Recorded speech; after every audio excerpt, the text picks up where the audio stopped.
Welcome to the Bat League. This is Big Aboriginal Power Debate League, where all knowledge is being tested. Calling out all Aboriginals, calling out all Pan-Africans, all Hebrews, all Moors, all Indians. Come step in the ring and put your information on the table. Bat League. It hit I bug the fuck up. Where the Aborigines at up in here, man? Do your homework on AP. Asking where the Aborigines at, bro. Do his deal. Y'all know my song. Turn me up.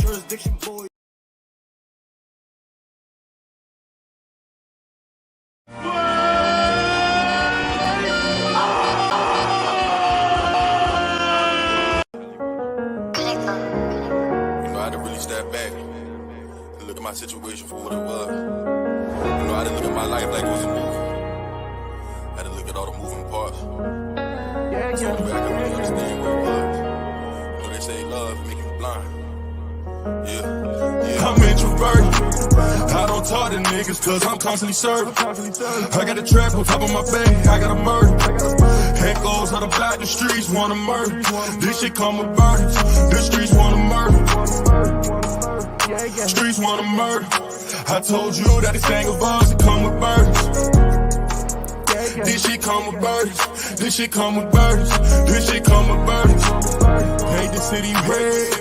All the shit I seen replaying in my head. Heard the streets talking, so we called them boys instead. Block wanna murder and they called one of the feds. And I pray they would. Yeah. But it was right, really. Niggas were crooked. Tap in, Aborigines. Tap in, tap in. All Aborigines tap in. I know the streets listen when I talk. I can't abuse it. I can't abuse it. I can't abuse it. Oh no, I can't abuse it. I don't talk to niggas cause I'm constantly serving. I got a trap on top of my bed, I got a murder. Head goes on the block, the streets wanna murder. This shit come with burden. I'm introverted. I don't talk to niggas cause I'm constantly serving. I got a trap on top of my bed, I got a murder. Head goes on the block, the streets wanna murder. This shit come with burdens. The streets wanna murder. Streets wanna murder. I told you that this thing of ours, it come with burdens. This shit come with burdens. This shit come with burdens. Yeah, baby, you know why I get it.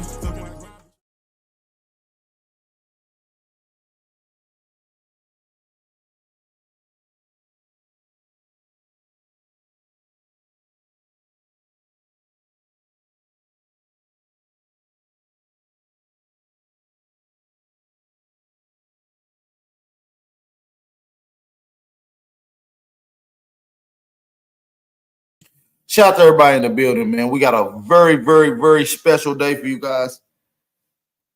We got a fire debate.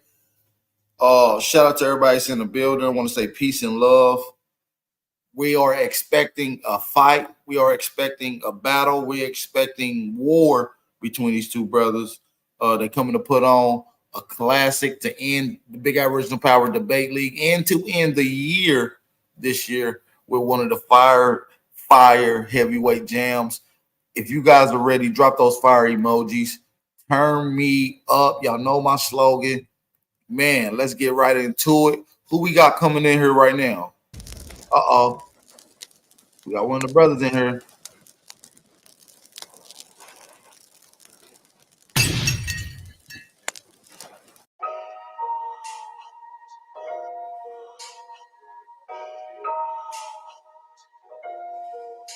Yeah. No matter where I go, I'm always putting in that work, man. Put your feelings aside, get to that bag, nigga.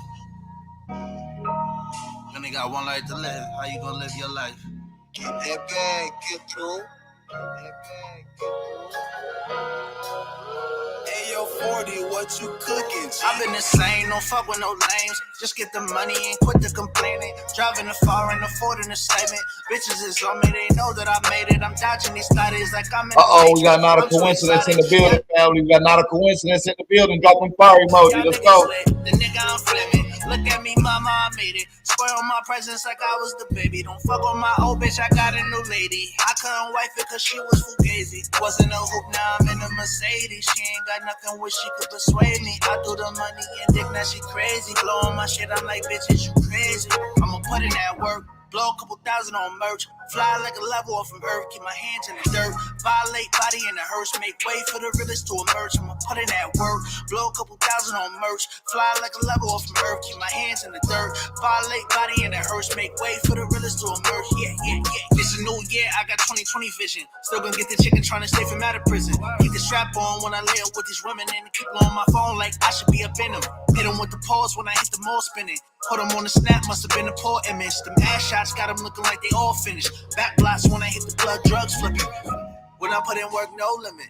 It's a new year, but you know the flow different. I ain't pulling up unless I know there's holes in it. Kill it on the stage, I'ma need some more minutes. Everybody eating on my team, we all winning. Hennessy is gone, we gon' put some more in it. The drop got no roof, made me look tall in it. The drop got no roof, made me look tall in it. Put in that work, blow a couple thousand on merch. Fly like a level off from earth, keep my hands in the dirt. Violate body in the hearse, make way for the realest to emerge. I'ma put in that work, blow a couple thousand on merch. Fly like a level off from earth, keep my hands in the dirt. Violate body in the hearse, make way for the realest to emerge. Yeah. Shout out to my brother, not a coincidence. What we doing, brother? You ready? You already know. I'm here. We ready. Yeah, let's get it, man. Shout out to everybody in the building. Who we got coming in right now? Y'all know how this coming. Shout out to everybody in the building, man. Who we got? It's a Hondo. Shout out to this one, man. Here in the building, man. Let's go. Hey, I'm right back on their ass, yo. They done made me mad, I've been keeping calm, constantly keep making cash, yo. I've been getting bag after bag after bag, yo. Presidential shit, I rap my Maybach matte black, yo. Call me Mr. Glock, shooters in the front and back. Yeah, I'm on my Memphis shit, these bitches coming in the pack. Yo, these niggas pussy cat, straight cow, cat and hat. Yeah, baby, I'm a player and my daddy was a Mac. Yo, yeah, and that's a motherfucking fact, yo. Never leave the house without my motherfucking strap. I was 14 years old with that motherfucking sack, yo. I don't fuck with none of these rappers, they know that. Hey, I'm right back on their ass, yo. They done made me mad, I've been keeping calm, constantly keep making cash, yo. I've been getting bag after bag after bag, yo. Presidential shit, I rap my Maybach matte black, yo. Call me Mr. Glock, shooters in the front and back. Yeah, I'm on my Memphis shit, these bitches coming in the pack. Yo, these niggas pussy cat, straight cow, cat and hat. Yeah, baby, I'm a player and my daddy was a Mac. Yo, smoking Mac with my uncle, call it Thrax. Yeah, I was 13, sneaking, geeking, drinking at the bus. A couple niggas play with us, we turned that ass to dust. Don't let them gas you up, hardcore, no mask or gloves, nigga. Hit your ass up with some slugs. I run with hustlers and thugs. I got this shit out the mud, nigga. Hey, who want this smoke? I got buzz. Dropped in the church and the club. What the fuck you niggas thought this was? I'm right back on their ass, yo. They done made me mad. I've been keeping calm. Come on, y'all. Let's get the energy up, man. Drop them fire emojis in the chat, man. What we doing? Turn up. Let's go. Presidential shit. I rap my Maybach mad. We here now. Glock shooters in the front and back. Yeah, I'm on my Memphis shit. These bitches coming in the pack. Yo, these niggas pussy cat, straight cow, cat and hat. Yeah, baby, I'm a player and my daddy was a Mac. Yeah.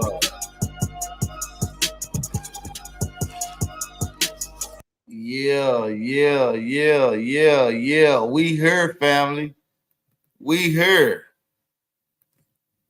I ain't got nothing else to say, man. We here. I just need y'all to drop them fire emojis in the chat. What we doing? What we doing, family? Where my lucky coin at?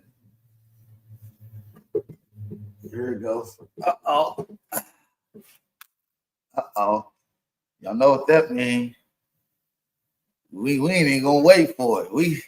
We got a movie to get to. You heard?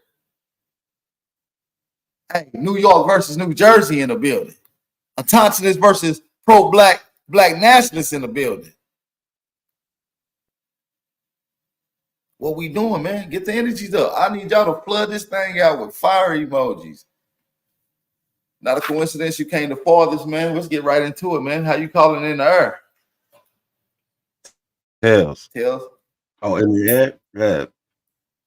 Tails. Oh shit, nigga. Which one is it, nigga? Hold on. I said the same thing All right. twice. I All said right, tails. all Both right, we times. do it again. Tails. I can't even see. Let me see. Here's it is. My bad. Here's A1. What you want to do? You want to go? You want to let him go first? What you want to do? Man, you already know, nigga. I'm going first. Peace to Oh God, shit. man. Let's go. Let's go. Peace Shout out to to God. Anuki, man. He said he gonna set the tone. Let's Like a get it. creative player, it's time to set the tone. Let me get straight into the timer. Y'all know y'all got 25 minutes with a 5-minute rebuttal. All right. So we're gonna get straight into this. We're gonna make it as prompt as much. I'm not gonna be doing no time stopping because we already got lengthy time, family. So make sure y'all ready. Y'all should be ready. All right. So I'm gonna go ahead and give you a full 30 A1. You get your I'm gonna give you a full 25. You start off with 25. You don't got no 5-minute rebuttal right now. So We good. whenever you're ready, I'm gonna start your time, brother. Let's go. Let's go. Let's get it. Man, peace to gods, peace to the goddesses, man. You already know it's gonna be a debate / lecture.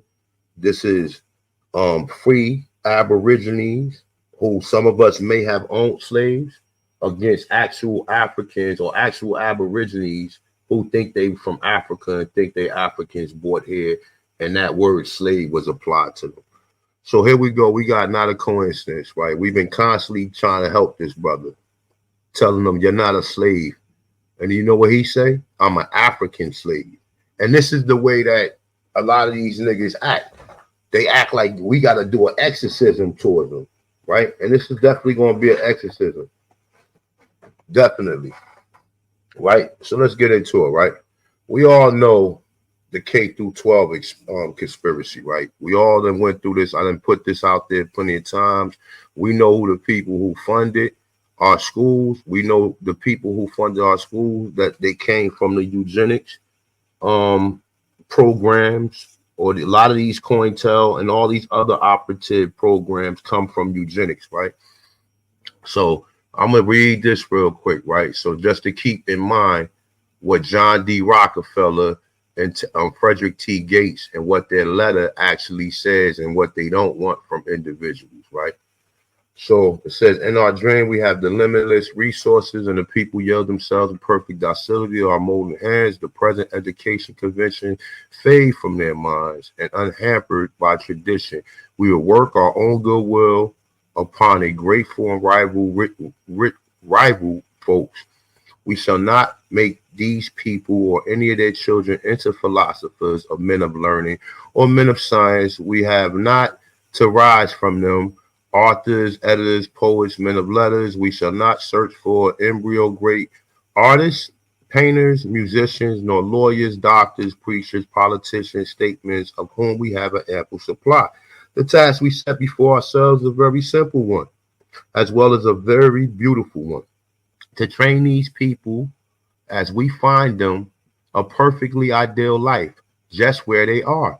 So we will organize our children and teach them to do it to teach them to do in a perfect way the things their fathers and mothers are doing in an imperfect way. All right. So this is what these people was when they teach us everything. This whole history is all contaminated. None of this history we get should be taken, verbatim. You should always cross-reference it. And every time you get someone in opposition of the original narrative, you should always be, suspicious and do your due diligence and research that point as well, right? So we already know these people put billions of dollars. This nigga spent $325 million for education from 1903 to 1964. Okay. And what it said this included more than 60 million, more than 50 million in 2020 dollars spent specifically on African American history. The tendencies we have today were locked in place in the 1930s. All right. It says, so what the Rockefeller, Gates, and the GB wanted to keep our people barefooted and pregnant as it were. The public, of course, heard nothing of the secret conspiracy, and they do now. So around 1910, Rockefeller millions and Dewey's brain converged on a single goal. Simple-minded kids in dumbed down schools. Okay, so this is what we actually regurgitating when a lot of these niggas come up here and argue points where we actually show information and sources, right? So this is a short history of fake history. We are fighting for the truth. I'm not saying why fighting for the truth is critical. The case of fake history repeats itself. The Americans' right told vicious lies about the Confederacy for decades. This is by Robert McCliving. It's saying the view of Reconstruction was the period of a terrifying black domination and the restoration of the rightful reaffirmation of the United States as a white man's country was prevalent through the nation from 1890. I'm sorry about that, y'all. Through 1890, it's saying to the early 1960s, pushed by followers of the early 20th century Columbia University historian William Dunning. This interpretation was routinely taught in schools. This inversion of history has an enormous impact on the lives of at least 3 generations of Americans that, through diminish, continue down the present. The most consequential telling of it is found in the D.W. Griffin 1915 film Birth of a Nation. Okay, it's saying a landmark work both on the cinema as well as white supremacy propaganda. All right, this is a book right here, The Lies My Teacher Told Me. I'm just gonna run through a little bit of this real quick. Let me see something real quick. No, it's this one. No, it's this one. I'm sorry. All right, so in here he say, so much of what has passed as history since has been invested with white supremacy. It's saying even though the reason why history unfolded the way it did are extremely complicated and have to do with luck or geographic and all sorts of factors that aren't captured in our oversimplified narratives. Okay. This is Valterra. This is a quote from him. History is the lie commonly agreed upon. Okay. This is George Santayana. History is a pack of lies about even that never happened, told by people who weren't there. Okay. This is George Orwell. Everything faded in the myth. The past was erased, the eraser was forgotten, and the lie became the truth. Okay. Grand opening, man. Let's get into this, man. Did Negroes or blacks own white slaves? Okay. The Negroes or blacks own white slaves. And by the way, while I'm on this picture right here, this is a very interesting picture right here, right? Not a coincidence said that this book was fake. That whoever came here never actually came here and just wrote a book according to fallacies and fiction, right? So according to what we've been told, right? You think that this picture is fictional? This is actually a picture showing you that we had white slaves. But anyway, this is not a source, it's just an observation. Okay. So let's get into it, right? So we're gonna deal with some terms real quick because a lot of people don't understand the terms and they think that slaves is dealing with black people or just dealing with what we call Africans in general, right? So one of the terminologies that he's going to try to throw shade on is going to be etymology. All right. So etymology, late 14th century, the fact of the origins and development of words. Okay. It says an analysis of a word to find its true origin. Properly study of the sense of a word. Okay. It's saying true sense, original meaning. You guys understand. So what it says. Okay, so most words that we talk about that has these different, or what we call I think that would be it. 16 minutes left, brother. 16 minutes. I can't even think of you can stew me off. Nevertheless, though, we dealing with words, and we're gonna deal with the words in its entirety. So I'm just putting the terms out there before I actually get into the meat and potatoes of my actual bill. So nobody can confuse my understanding of what a slave is with not a coincidence understanding. Not a coincidence, don't know what a slave is, but I do. So let's get into it, right? So what is a slave, right? So this is from the etymology dictionary, right? It said a person who is the chattel property of another, right? So then we go down, it say slave. It say see also Italian, whatever, originally Slav. So used in the secondary sense because of the many Slavs sold into slavery by conquering people. Those history of the Slavs can be shortly memorized in the slave hunts and the entrailment of entire people. The Slav was the most prized of human goods with increased strength outside his marshy land of origins, hardened by the utmost against the pervasive industrial content with little good humor and cheerful. And guess what? This part right here is what sums it up, right? He filled the slave markets of Europe, Asia, and Africa, right?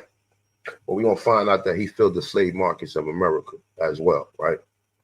It's a dictionary, the American Dictionary of the English language, right? We're going to be dealing with this term right here, right? Even though I don't like the term, we're going to be dealing with this term Swazi, right? So when you see the word Swazi come up, when I'm referencing it, this is what's being referenced. And this is what the people, this is the description of what a Swazi individual look like. It's saying being of a dark hue or dusky complexion, tawny. In warm climates, the complexion of men is universally swarthy or black. The Moors, Spaniards, and Italians are more swarthier than the French, Germans, and English. That don't mean the French, Germans, and English are not swarthy. Okay? So what do swarthy mean again? Being a dark hue or dusky complexion or tawny. Let's continue, right? Etymology, understanding of what the word swarthy means. Dark color, tawny. All right, it's a reference to skin. All right, I'm gonna be dealing with more. When I mean more, I mean being a dark person in relation to European. The name in the Middle Ages was a synonym for Negro. All right, we're gonna be dealing with complexion, the specific meaning of color or hue of the skin or face. Right? We're gonna be.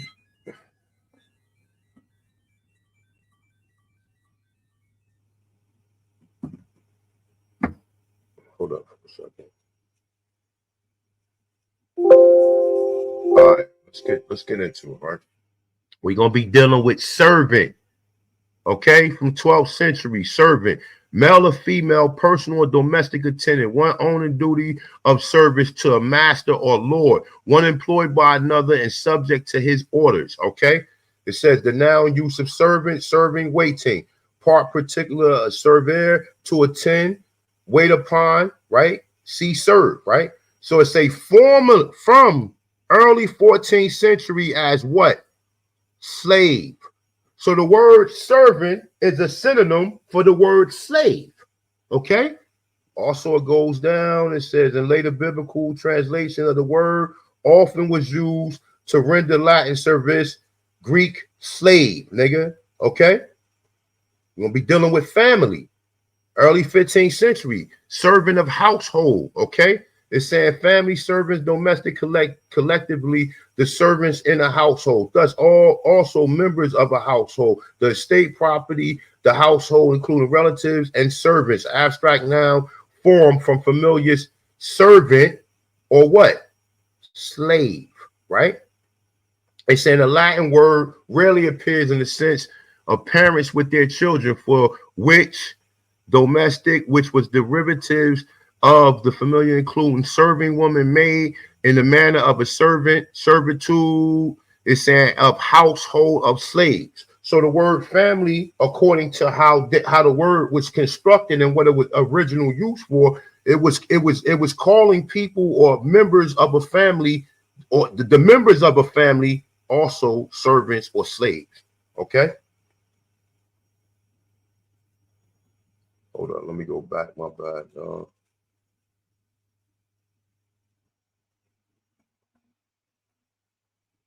right. I'm also going to be using the term Indian, right? And when I'm referencing Indian, I'm talking about niggas. I'm not talking about no Mongoloids or no Native Americans. I'm talking about, I don't know what he may be talking about, but when I'm bringing this up in my part of the debate or lecture, if you will, right? I'm talking about niggas. I'm talking about the copper color races found here by Europeans, right? These individuals and drawings will be depicted as this, right? In literature, Oxford English Dictionary, nigger, a dark-skinned person of any origin. In early U.S., usually in reference to American Indians, nigga. Okay, the same thing, right? So boom, let's get into this, right? The English word slave derived from the enslavement of the Slavic people. Thus, when the word slave was coined in the West, the impression was of a Caucasian slave. Only in the last century has the shocking history of slavery been selectively read through the lenses of the American race issues for political gain. Okay, let's get back into this. All right, at the height of academia, and how much time I got left, AP? I think AP must have stepped away. At the height of academia, the media fraud is revealed in the monopolistic trademark status of official controllers of our education and mass communication have successfully established between the definition of the word slave and the Negro, while labeling descriptions of the historic experience of white in slavery is a fallacy, yet the very word slave, which was established by consensus schools or history pretends cannot be legitimately applied to whites. It is derived from the word slave. According to the Oxford English Dictionary, the word slave is another name for white people of Eastern Europe. The Slavs compact edition of the Oxford Dictionary on page 2858 is another word. Slave has always been the term for and a definition of severe conditions of white people. Nigga, the fuck is we talking about, right? Let's continue. Matter of fact, let me read the rest of this. It's saying, yeah, we are told by Professor Kratz that it is not correct to refer to whites as slaves, but only as servants, even though the root word is derived from the historical fact of white slavery. Okay. We already went over this before, but what the hell? We need to add this back to the conversation, right? Slavery in America is typically associated with blacks from Africa, was an enterprise that began with the shipping of more than 300,000 white Britons to the colony. The little known history is fascinating, recounting in White Cargo. Okay. Dealing with, and White Cargo has what? Drawings of letters, diaries, ship manifests, court documents, and government archives. Okay. All right. Let's see. I need to go into this one. Yeah, why not? It said, along with the vast numbers ejected from Britain and forced to slave in colonies, were still a greater multitude who went on their own free will. Those who became indentured servants in America in return for free passage and perhaps the promise of a plot of land between 1620 and 1775. These volunteer servants, some 300,000, accounted for 2 out of 3 immigrants from the British Isles, right? All right, so it said how many of these whites who migrated from Britain were subjects of abuse associated with slavery, right? So on one hand, they call them indentured servants, but to the real people and real researchers and real people who study this, they know automatically white people are slaves. They're using indentured servants just as a terminology, but these indentured servants, some of them had the same situation where a slave can buy himself out of freedom. Some of these indentured servants were slaves up for a period of time, and someone was called indentured servants with slave up to lifetime. The same thing with the people that was called slaves. Okay, so get into this real quick right here. It said the white slaves, not indentured, who begun to arrive in 1618 include hundreds of children, wives, and slaves who have been rounded up from the streets of London to serve wealthy farmers in Virginia. Other slaves came from the ranks of the homeless and poor, who King James I held responsible for spreading the plague, and from English swirling prison population. Okay, so just remember, right? Who was the first person to send them? King James. We're gonna get back into King James probably at the end of the second round or the beginning of the third round, right? It said of the 300 slaves, right? It says to land in Virginia, only 12 managed to survive 4 years. The other died of ill treatment, disease, and attack by so-called Native Americans. All right. So meet the Sloughs. You guys already know what the Sloughs look like. But you want to get reacquainted with them, we're going to get reacquainted with them. So we got Western Slavic, Eastern Slavic, Southern Slavic, right? So out of the Southern Slavic, Europe is saying there's a large, there is a large Slavic minority scattered across the Baltic, Northern Asia, and Central Asia, okay? So let's go into this real quick. All right, so all right, present-day Slavs are classified into 3 groups. The West Slavs, chiefly of Czech, Pole, Slovak, and Serbs. The East Slavs are I can never get that word out. Russians and Ukrainians, okay? So it's saying the South are Bosnia, Bulgarians, Copts, Macedonians, Serbs, and Slovans. I don't know how to pronounce that shit.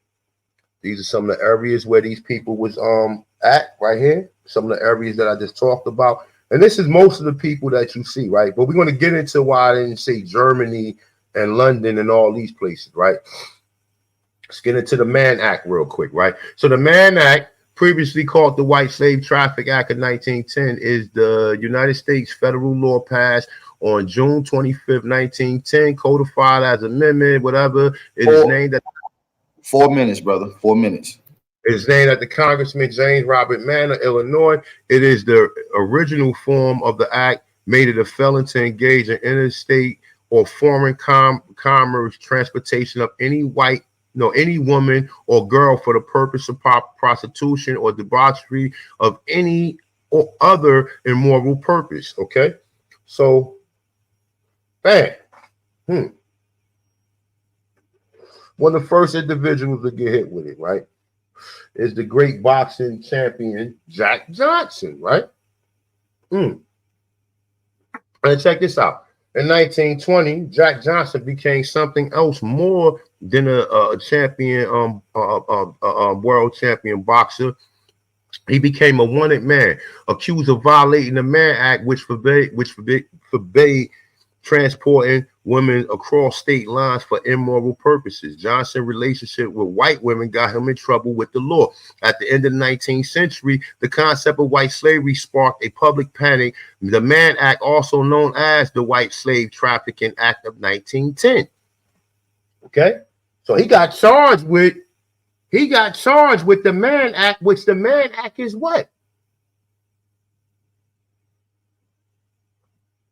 What's the Mann Act? The Mann Act was previously called the White Slave Traffic Act of 1910, and he got charged with trafficking white slaves, nigga. Okay? Check this out. Like another source for you, right? And this is from Slavery and Servitude of the Colony of North Carolina by John Spencer Bassett, PhD, Professor of History of Political Science at Trinity College in North Carolina. The first slaves that we hear in North Carolina were white people, and their masters was Indians. Now, when I say Indians, I'm not talking about the Indians he think. I'm talking about the Indians we just referenced. Right here. The Indians they call niggas in early U.S. history referring to American Indians, right?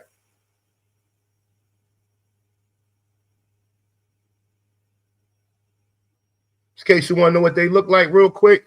It says, though America possessed some dark brown men approaching to black, yet it has been almost universally believed that there was no Aboriginals, black or Negroes found on this continent, but considering the peculiar circumstances under which black races was found in North America, nigga. This is the North America source, not no Central or South America source. Okay. All right. How much time I got left? You got 1 minute and 20 seconds. All right, so let me just run through this real quick. While white slavery is virtually unknown, given the sensitive nature of the subject matter, the obvious answer is that this history, despite being a factual, correct and political incorrect statement, is saying actual such political incorrectness is nothing new, has originally appeared way back in the first generation of history books, which was published during and after the Civil War. The issue of white slavery was totally omitted from such popular titles as John W. Damper, History of the American Civil War, Joshua Gibson, History of the Rebellion, Horace Greeley, The American Conflict. Okay? I'll rest there, man. Man, shout out to everybody in the building, man. We coming in with some heat, man. We got some heat rocking out, man. Shout out to everybody in the building. We got my brother Not a Coincidence coming in for his round. He got a 5-minute rebuttal, so he have a total of 30 minutes going into this. We'll be right back in just a second, man. Make sure y'all hit that like button. See, my life has been in motion. I'm a little windy. I'm not giving up yet. If you with me, time to place up your bet. All right, we back. You ready to go? Not a coincidence. Let's get it. Yeah. I'm ready. Hold on, let me. Round one. On Not a Coincidence. It's my rebuttal, right? Yeah, you got your 5-minute rebuttal, and I'm putting it all together. So instead of the 25, you got a 4:30. So you can just go straight in. However you want to do it. All right, so this is the picture that A1 keeps showing, where he's trying to act like this is a black man sitting on top of his white slave, right? So the book is called An Accurate Description of the New World, right? In this book, these are the two authors, right? It's John Ogilvie and Arnold Montanez. It says, despite, let me zoom in a little. It says, despite claiming to be an accurate description of the New World, the work contains many errors and includes numerous fancy tales about the people and animals of the Americas. Since neither Arnoldus Montanez nor John Ogilvie had visited the New World, they were reliant on travelers' account and secondary sources. So A1 knows this. I don't know why he brought this to the debate. And if you notice, it took A1 a long time to even mention the word slave. It took about 11 minutes. He didn't give us anything. But let's go here. So he want to play with this word swarthy, right? Swarthy means dark skin. If you're tall, dark, and handsome, you find a swarthy complexion attractive. Tall, dark, and handsome never applied to what we call a black person or a melanated person. These are tanned white people. Not everyone with dark skin is swarthy. The word is usually used to describe someone whose skin is weather beaten and darkened by the sun, meaning they can tan, or has an olive complexion. Someone like Al Capone. Al Capone was called swarthy all through his life. And so was the poet Walt Whitman. These are not white people. It says down here, the heavyset gangster, beads of sweat rolling down his swarthy face. We all know what Al Capone looks like. He is not a black man. So A1 committed he messed up on his Mann Act. Right? The Mann Act, also known as the White Slave Traffic Act of 1910. Now, mind you, now he got to go all the way to 1910.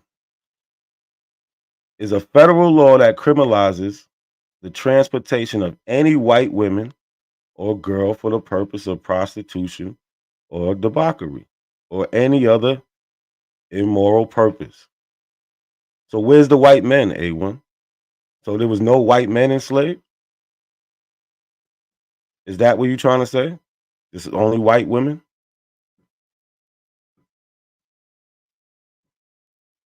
Let's go here. Hey, you ain't read the top. You ain't read the top. Why are you line. jumping in? Stay muted. Why are you jumping in? What type of shit is that?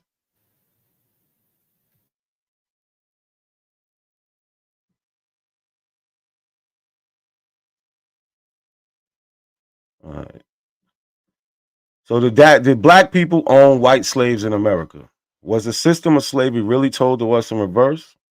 Extraordinary claims calls for extraordinary evidence.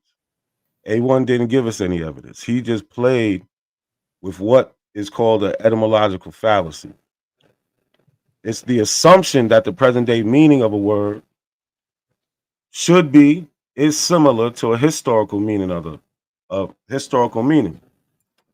This fallacy ignores the evolution of language and heart of linguistics. This fallacy usually is committed when one finds a historical meaning of a word more palatable or conducive to his or her argument, meaning he likes how it sounds and he thinks it backs up his claims, but he's really making a big mistake. Right? So we come down here, we have 13th century. 1300s, a person of chattel property. So when he goes all the way down to this old definition, this is where he commits this fallacy at, because he likes how this sounds, even though it doesn't mention any black slaves. He likes how that sounds. Right? So what is the primary source? Something A1 didn't show us. Not one primary source. It's text of laws, right? Let's go. Primary source are immediate first-hand accounts of topics from people who had direct connection with the primary source, right? So text of laws, newspaper reports, eyewitness accounts, quotes from people who was there, speeches, diaries, letters, and interviews, data sets, survey data, such as census or economic statistics. He didn't give us none of that. So black people owned white slaves in America. For the above statement to be true, what needs to take place? We should see slave revolts, rebellions naming white slaves are the people of interest in said events. We should find aboriginals describing Europeans within their dealings as non-white. The aboriginals always call them what? Pale face, white people. They never say that these people that came in was black. A1 can't show those two things in the first place. We should see documents concerning importation, sales, auctions, personal documents such as deeds, wills, pertaining to white slaves. We don't want to hear about Michael Hoffman writing about this topic in this time. We want to see primary sources from that time. Since it's so prevalent, right? He says everybody had a white slave, basically. Why we can't find the documents? Again, diaries, letters, news articles, laws, and other legal documents during the Civil War era mentioning white slaves. Don't just tell us that the Civil War was to free white people. Show us. So black slave owners, who are they? Who did they own? Black or white people? See, A1 went through the whole first round, and he tried to pass off the boxer as a slave owner. Are you serious? By 1850, there's almost 8 million black people in America.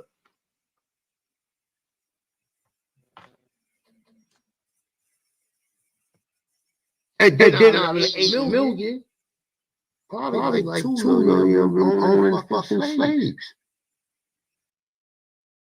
So again, we have to see the evidence for this.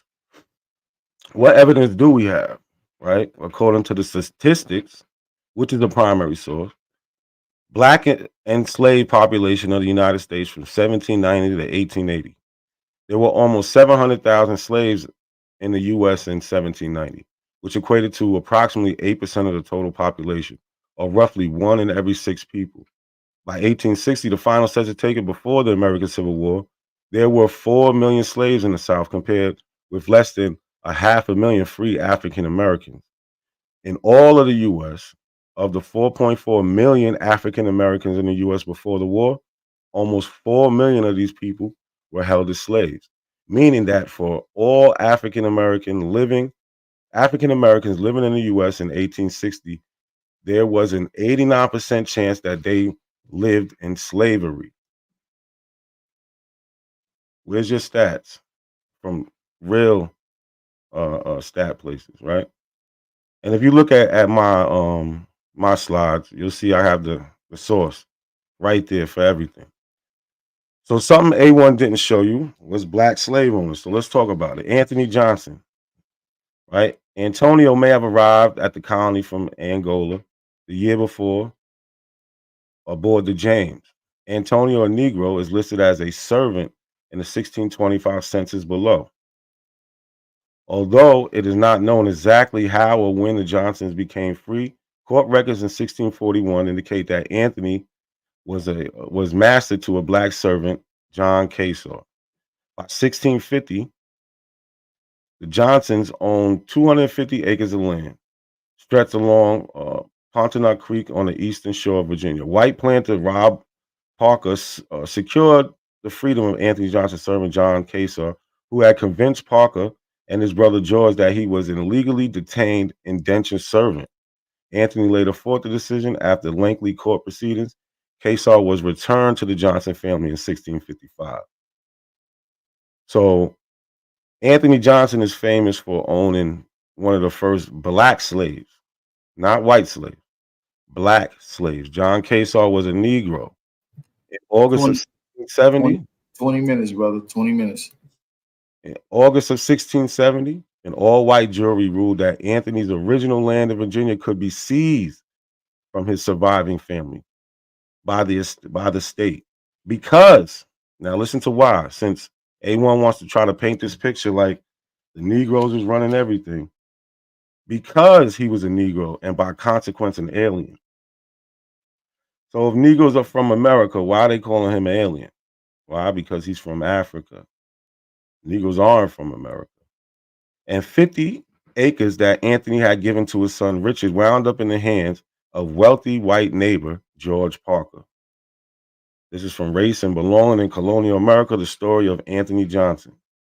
You see down here, this is from the Muster Roll, 1625, 1624. And this is the actual court ruling. Again, primary document. We don't want to hear from books. We want the sources, right? Since this is so frequent, we should see the paperwork. Court ruling on Anthony Johnson and his servant, March 8th, 1655. On March 8th, 1655, the Northampton County Court ruled in favor of Anthony Johnson, a free man of African descent, when he was accused of keeping an indentured servant as a slave. This is from the transcript. This is a Negro called John Casaw. Again, not a white man. This is not a white man.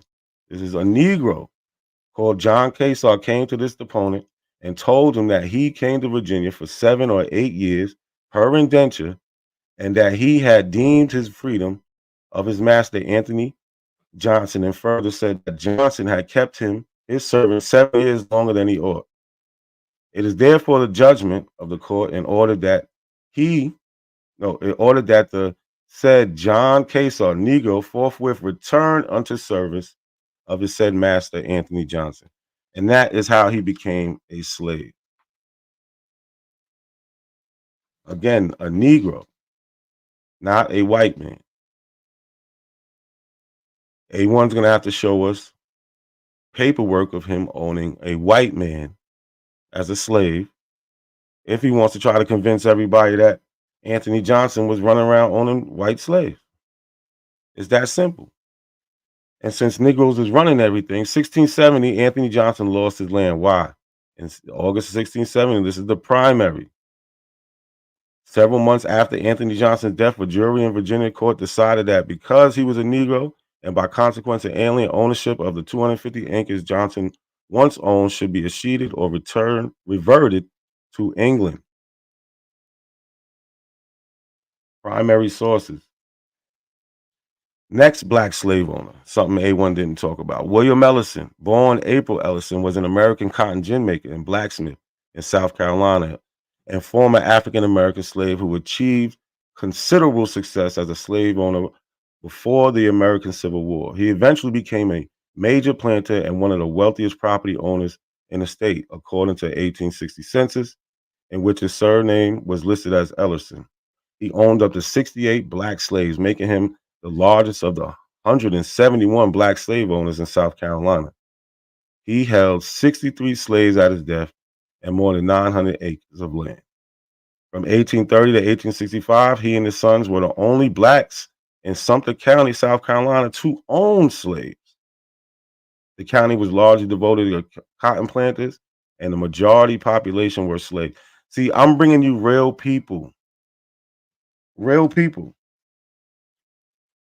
So the 35 years between 1830 and 1865, him and his sons were the only people in Sumter County, South Carolina, only black people, free blacks, to own slaves.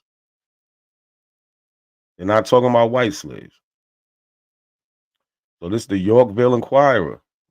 Your Yorkville Inquirer, York, South Carolina, Thursday, May 1st, 1856, page 2. See, we're going to source our information around here. I have read in your paper an account of a free Negro in one of the free states who by his industry has accumulated several $1,000s worth of property and raised a large family. Reading this reminds me of a case in South Carolina, in the South, which deserves notice. A Negro man by the name William Ellison was bound out by his master to a gin right in Winsboro, South, during the time of his apprenticeship. He was allowed by his master to do extra work, and from his industry and economy, he laid up sufficient money to purchase his freedom from his master. About 30 years ago, he came to Statesburg, Sumter District, South Carolina, and commenced gin making and repairing. And in a short time, he was able to purchase his wife and children. And the last time I was in South Carolina in the year 1845, William Ellison owned 40 or 50 Negroes, not white people. Among them, 50 or 20 workmen. Where are these black people owning white slaves all through history? They're not there. And this is the 1850 census of William Ellison. And his sons owning black slaves, not white. And we know that because we could see these B's. B. Those dashes mean ditto. Same. It goes all the way through. He goes all the way through. They're in the same house. Well, not in the same house. The list continues up here. And it's all B's. Where's the white slaves? In real life. Not in the imagination of Michael Hoffman, a white man. Not in his imagination. That's the author he brought us, Michael Hoffman. So we have Antoine Duboulette. 13 minutes and 40 seconds, brother.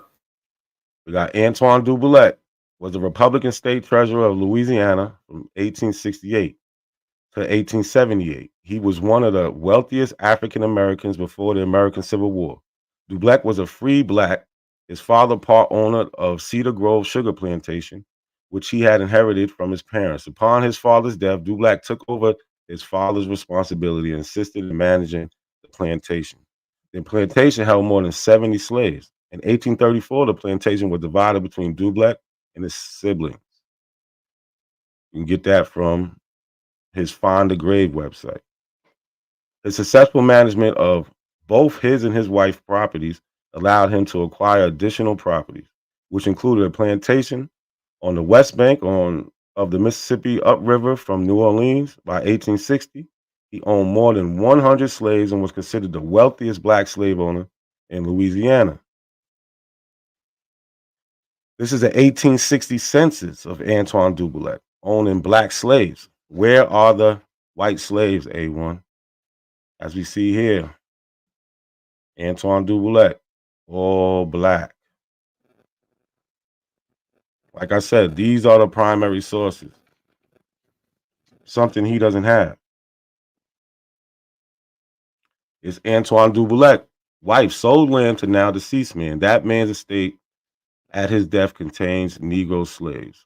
So here we see, first instant, a certain tract of land measuring 3 apparents and 1/4 of an apparent front on the river Mississippi by 40 apparents, more or less in depth, with the opening thereunto belonging, and with a double concession containing 161 arpents and superficies, purchased from Miss Antoine Dubulet, free woman of color, on the 2nd day of February, 1840. That's from the Gazette and Centennial, January 3rd, 1857, page 2.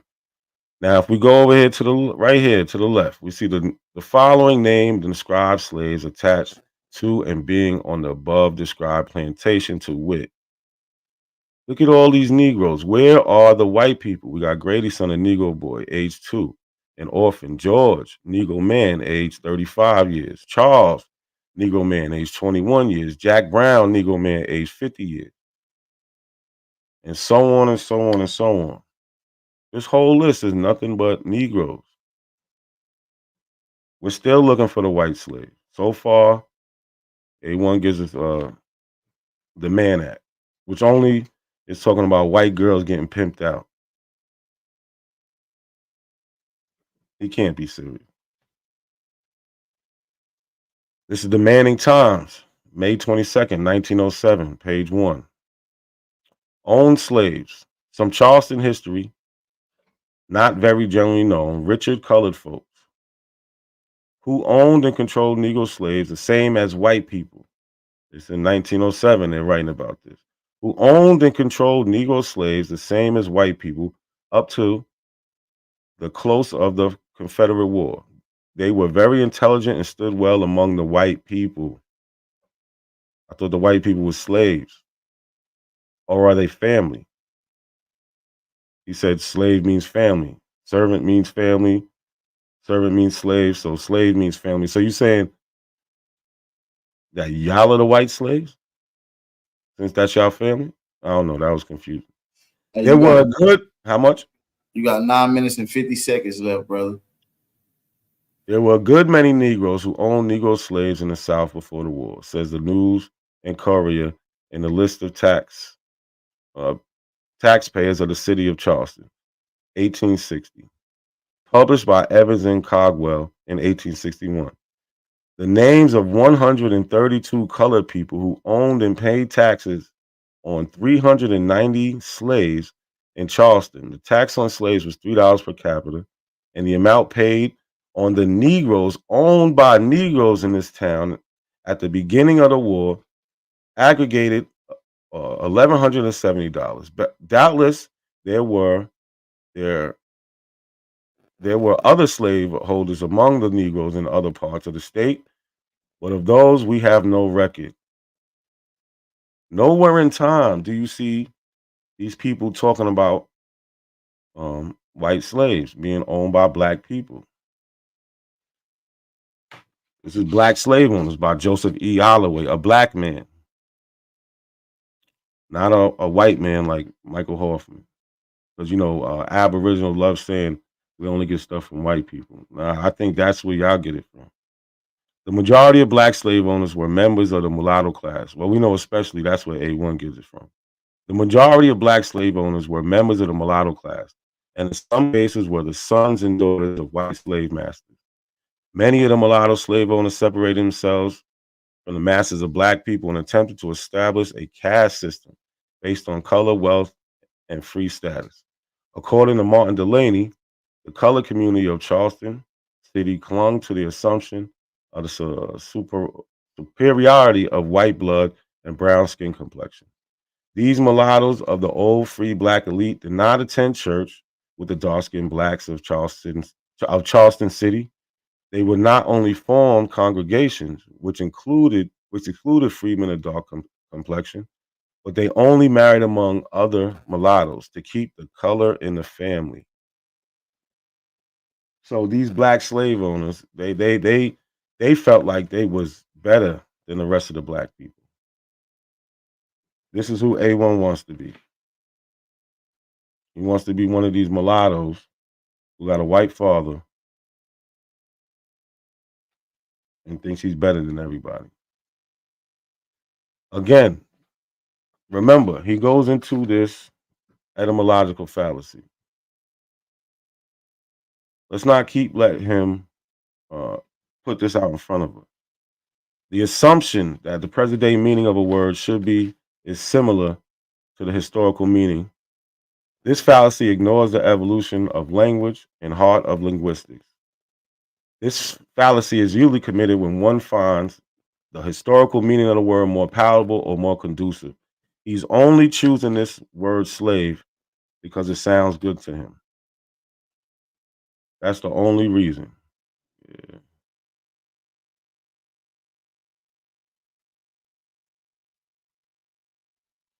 Right?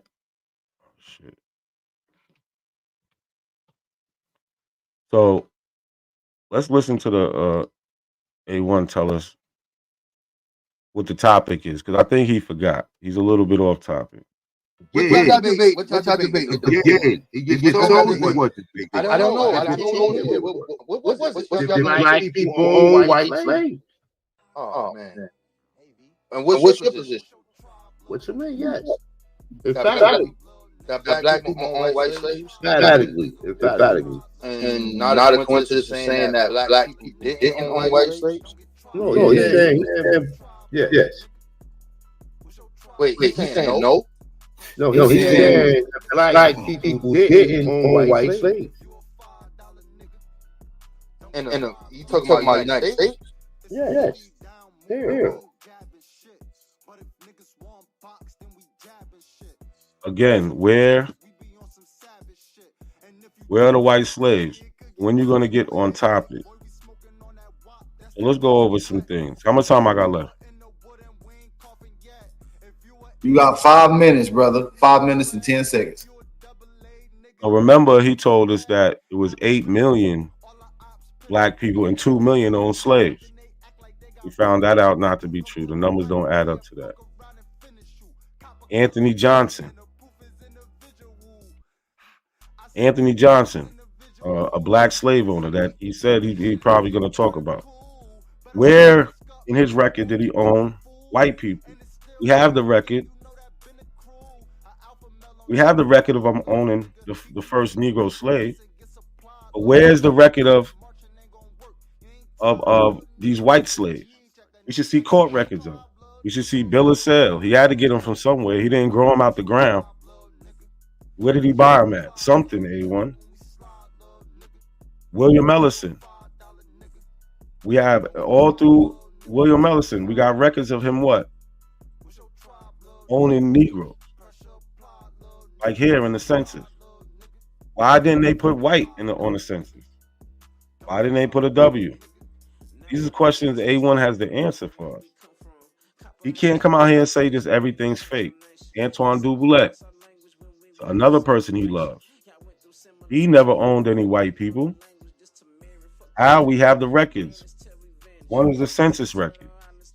Can A1 give us a census record where it says it's white people? No, he can't.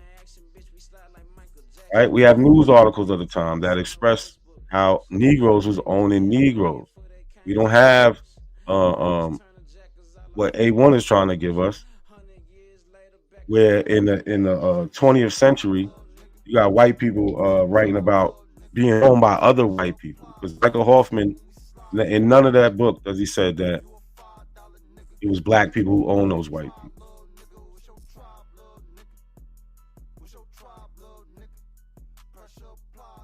And then we have the black people who think that they was better because they was mixed with white people. This is what A1's giving us. A bunch of nothing.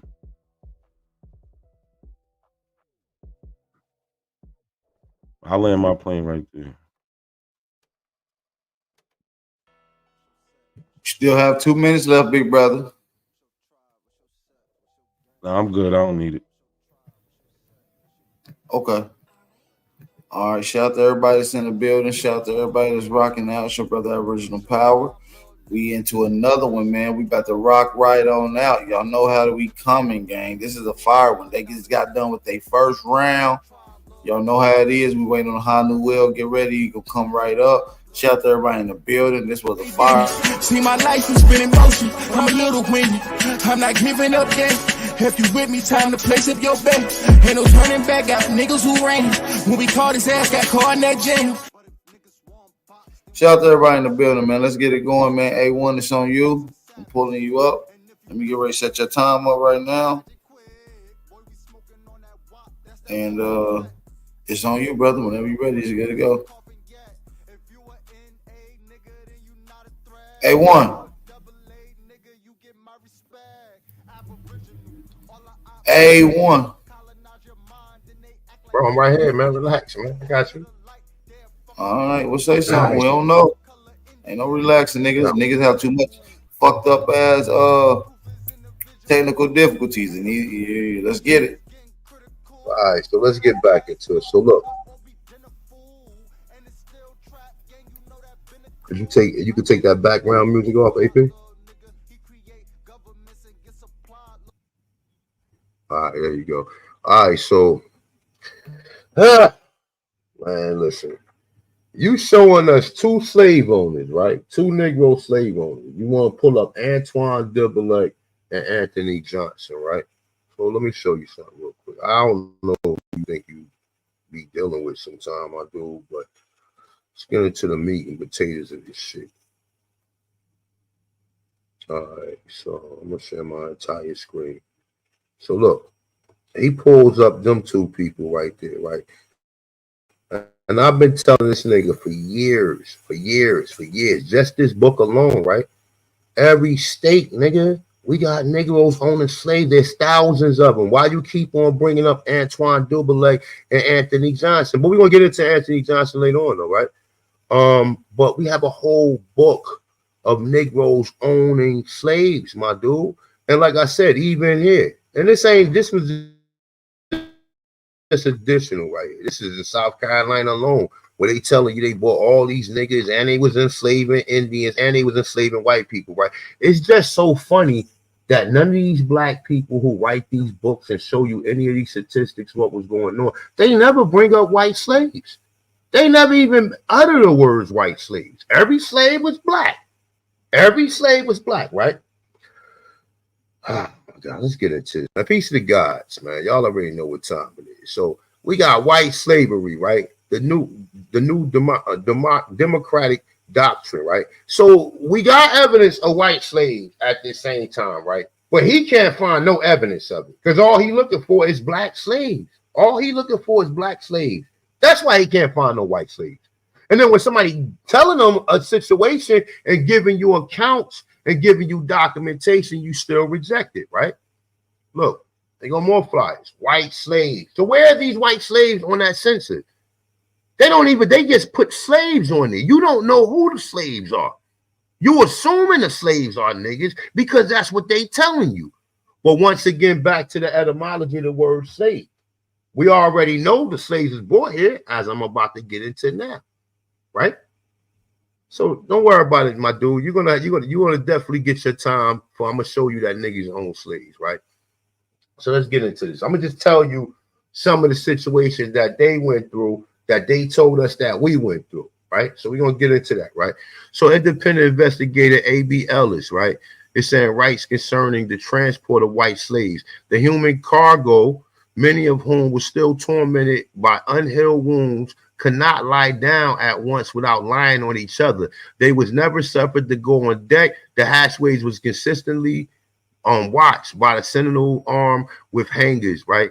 It said in the dungeons below, all the darkness, stench, and lamentation, death, disease, and death. In the past, white slavery was acknowledged as having existed in America as indentured servitude. Such indentured servants were far the most part of convicts who served a term to 4 to 7 years laboring on farms, plantations, and estates in Virginia, Georgia, Maryland, and the Carolinas in exchange for their freedom, but represented only a small fraction of hundreds of thousands of whites remained slaves for life. Such slavery was hereditary. Children of white slaves also became chattel property without hope of freedom. In George Sandy's law for Virginia, whites were enslaved forever. The service of white bound to Berkeley hundreds was deemed perpetual. Okay, so man, let's keep showing and proving, man. Let's just keep showing and proving, right? All right, so large-scale purchase, generally retail servants further inland. They drove them through the country like the parcel of sheep until they can sell them to advance. It's saying, wrote white slave John Harrower. The Virginia Company arranged with the city of London to have 100 poor children of swarms in place sent to Virginia in 1619 for sale to wealthy planters of the colonies to be used as slave labor. The Privy Council of London authorized the Virginia Company to imprison, punish, and dispose of any children upon any disorder by them committed as cause shall require. Okay, let's continue. Let's get back into this, man, because it's a lot of shit right here. Last time my time ran out, I'm gonna continue though. All right. It's from the book They Was White and They Was Slaves. And I'm not just using They Was White and They Was Slaves, but the brother got some good information in it, right? So let me see something. Is this the one I was looking for? No, that's not the one I was looking for. It was this one right here. All right, so this is from another Virginia legislation, Virginia Assembly. I'm sorry. It's saying notice of runaway white slaves in South Carolina. Newspaper included specific warnings against harboring and assisting the fugitive white slaves as listed the statutory criminal penalties for doing so. Certification of freedoms were required to be carried on the person of free white slaves at all times. All white workers and poor colonial Americans were regarded as suspect, guilty of being fugitive slaves unless they could give an intelligent account of themselves or show their certificate. A very convenient arrangement for enslaving free white men and women in America by claiming they were fugitive white slaves who ran away from safe havens in portions in North Carolina. Hold up, damn, you just threw me off, my bad. All right, in portions of North Carolina, which became known as Virginia as a reference of runaways, the mountains of Appalachia also served as hideouts for fugitive white slaves. Okay, it says the hunting of white slaves became a lucrative practice in Virginia in 1699. Person who successfully hunted a white slave received. Hold on. Hey, y'all, I'm gonna hit you right back, Dick. All right, no doubt. Ah, my bad. Shit, you threw me off. Where was I at? I was right here. All right, so it's saying Virginia, 1699, person who successfully hunted a white slave received 1,000 pounds of tobacco. So these niggas was catching motherfuckers for tobacco. They was catching white slaves just for tobacco, right? That's what some of these niggas be selling out for, right? All right, so the term indentured servitude, therefore, is nothing more than a propaganda softening of the historic experience of enslaved white people in order to make a false distinction of their suffering. It say, in truth, white slaves were often restricted to doing the dirty, back-breaking field work, while blacks and even Indians were taken into plantation mission houses to work as domestic. Now, I'm not even going to go into the last part, but we just dealing with the fact that these people were slaves. We have to understand that these people say, because this nigga, he don't even understand or agree or show any evidence of any of these people being called slaves. He give them the term indentured servants, which we see over and over again. These people are being called slaves or indentured servants, and then when they call it indentured servants, they're still being treated like the term slave that we all became aware of, right? So in 1679, a colonial census of whites who fled slavery to scratch out the existence of subsistence and tenant farmers shows that they had to flee to the worst lands where they existed in extreme poverty. It's saying forming Yaman peasant communities in the hill. It is instructive to note that the white yeomanry was mocked and scorned by both wealthy white planter elite. Now, we're gonna get into that later on, right? Wealthy white planter elite, as well as the Negroes. Now, listen to this, right? Listen to this. Rich white plantation owners joined with the Negroes in insulting white slaves. Now, I know that these white plantation owners are really Negroes, but it's just the way it's being written, right? But why would white plantation owners who claim Negroes is also slaves allow Negroes to join in and insult and call white people, what was they calling them? They said referring to them as poor white earth scratching scum, crackers, red shank, red leg. It's saying forerunner of redneck, a racial currently now. 20 minutes, right, brother. 20 minutes. So let's just kind of process some of this shit, right? The story we get is white people hated niggas so much. That's the reason why they enslaved them, beat them, did all this did all this terrible shit to them, right? But in the same breath, we getting white plantation owners allow Negroes to join in with them and call other white slaves these derogatory terms. Now let that process, right? All right, so we're gonna go into torment and murders of white slaves, right? So the case of the county from 1655 relate to how a white slave was fastened by lock with a chain tag by his master and tied to a shop door and whipped until he was very bloody. The beating and the whipping of the white slave resulted in many being beaten to death. That in 1662, the Virginia Assembly passed a law prohibiting the private burials of white slaves because such burials help to conceal their murder and encourage further atrocities against other white slaves. Henry Smith beat to death an elderly white slave and raped 2 of his female white slaves in Virginia. John Dandy beat to death a white slave boy whose black and blue body was found floating down the creek in Maryland. Why you don't never tell us none of these stories, my man? Why you don't have no sources proving none of this, brother? Because they done hid all the sources.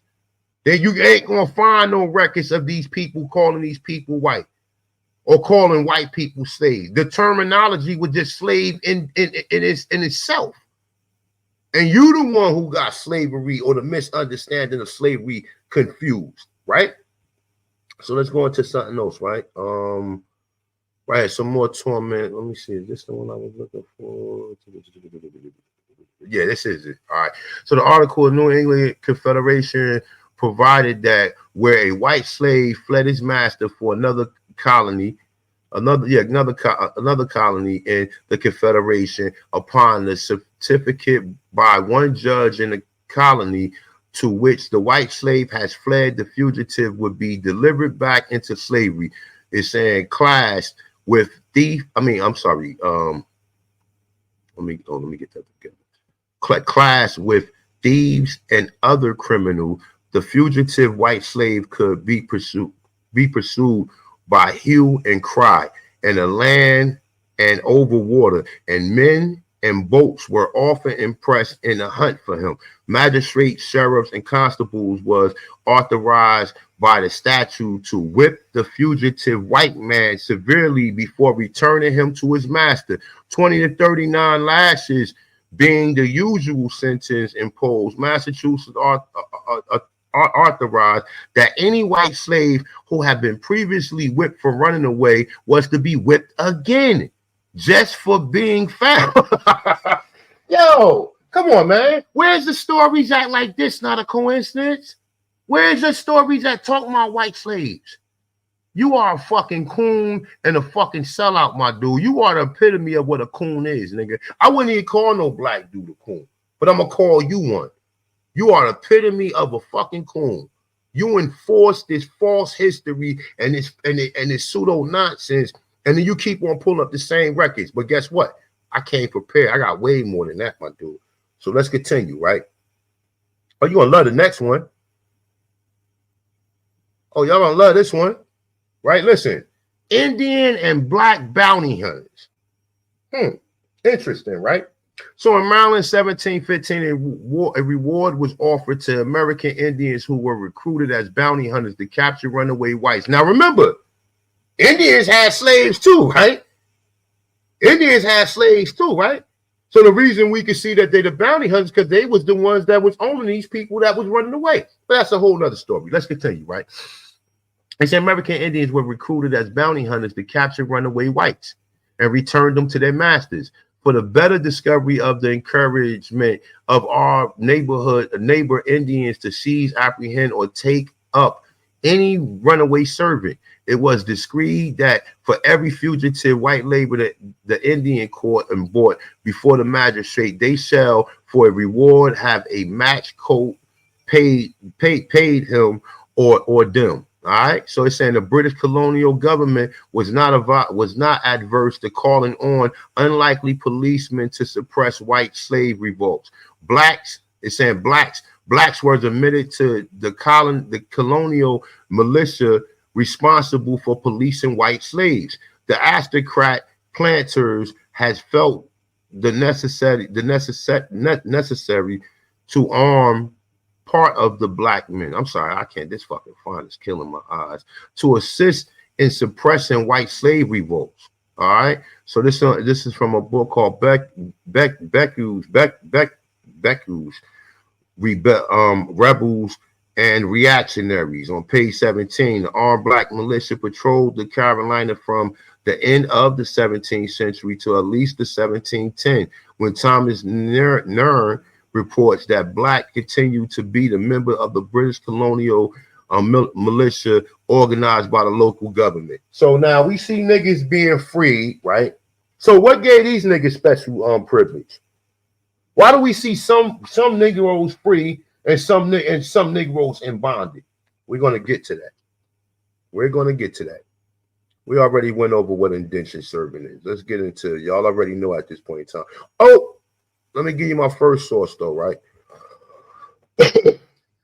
All right, so it's saying white slaves. Now, your boy got this right here, right? White slaves were actually owned by Negroes and Indians in the South to such an extent that the Virginia Assembly passed the following law in 1670. So before 1670, not a coincidence, once again, white slaves were actually owned by Negroes and Indians in the South to such a extent that the Virginia Assembly passed the following law. Now, this is only in Virginia. I just showed you Maryland, Maryland, North Carolina, South Carolina, Georgia. All of these places niggas own slaves, my dude. This is only in Virginia. Show me some laws where they stop niggas from owning slaves. And you just can't pull up no William Ellison or no Anthony Johnson because there's hundreds of thousands of them and you can't find a record for them. Not today, at least. Okay, so once again, this is a secondary source, right? What's the debate about? Did Negroes or blacks own slaves, right? That's what the whole in America, right? White slaves were actually owned by Negroes and Indians in the South to such an extent that the Virginia Assembly passed the following law in 1670. Not a coincidence. I thought ain't no blacks own no slaves in America, my dude. I thought no black. Now you want the source for this one, smart ass? It is enacted that now check this out, and this is kind of vague and ambiguous too, right? This is very vague. Now listen to this. It is enacted that no Negro or Indian, though baptized and enjoyed their own freedom, shall be capable of any such purchase of Christians. It don't even say whites. It say Christians, nigga. It says Christians, nigga. White people wasn't automatically under the religious faith of Christianity, my dude. This is all speculation. So the Statute of the Virginia Assembly, Volume 2, page 280 to 81. Negroes also own other Negroes in America. Charleston County Probate Court Record 1754, 1758. It said while whites language in chains, blacks were freemen in Virginia throughout the 17th century. Willie Lee Rose, a documentary history of slavery in North America.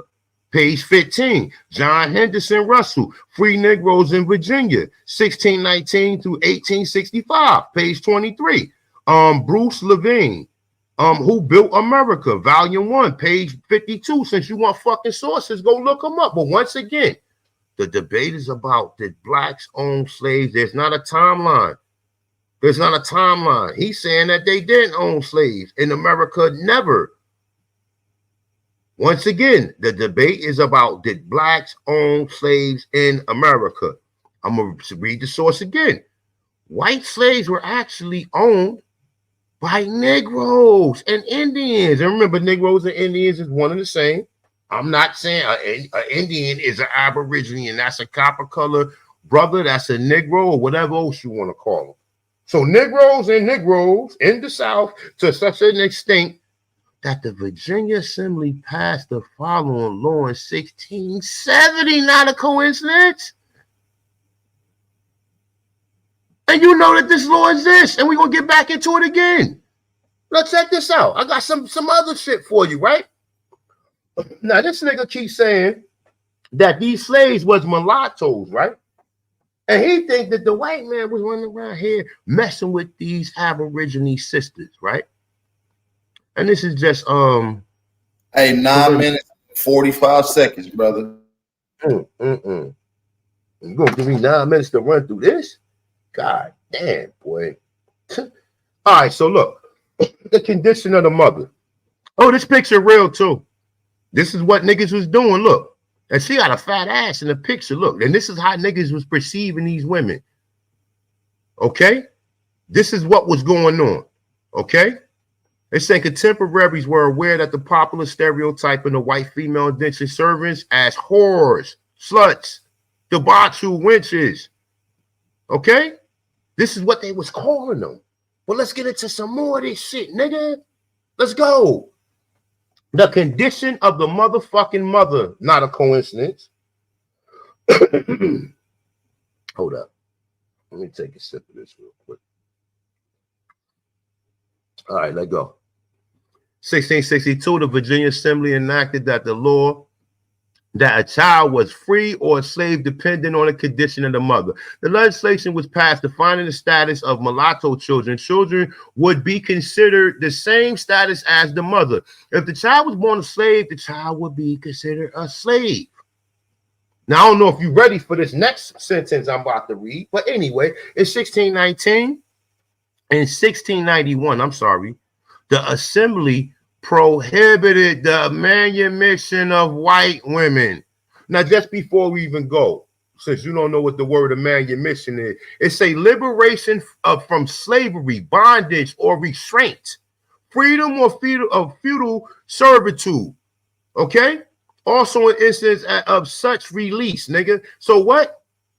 Check this out. In 1691, the assembly prohibited the manumission of white women who had children by Negroes or mulattoes were to be sold as servants for 5 years, as their children would be bound for 30 years.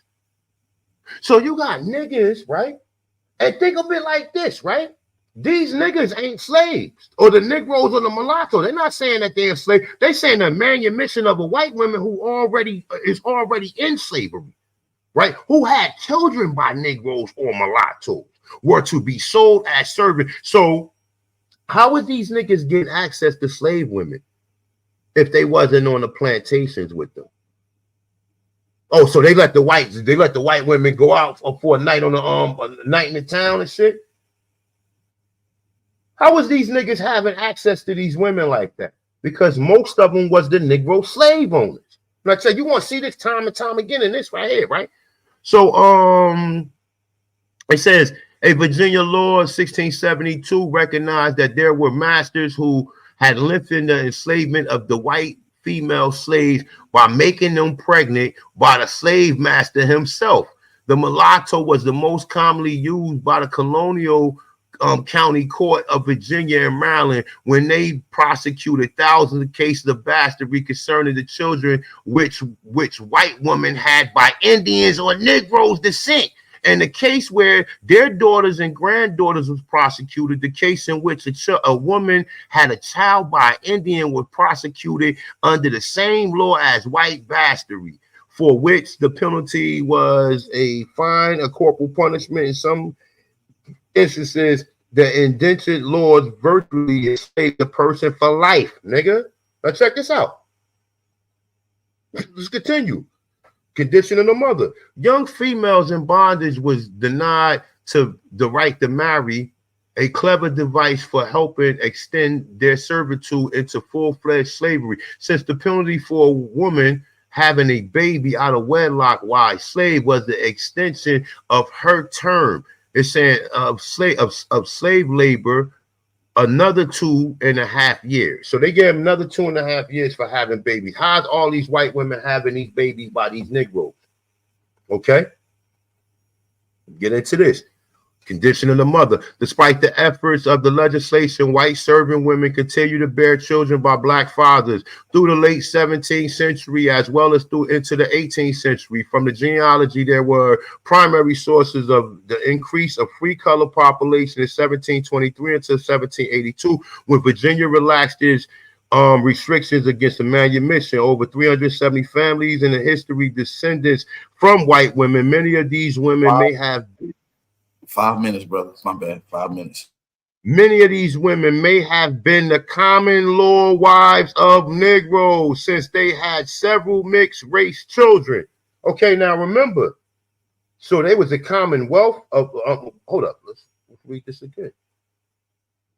So many of these women may have been the common law wives of Negroes since they had several mixed race children. So they saying that these white women that was having all these children was the common law wife of Negroes.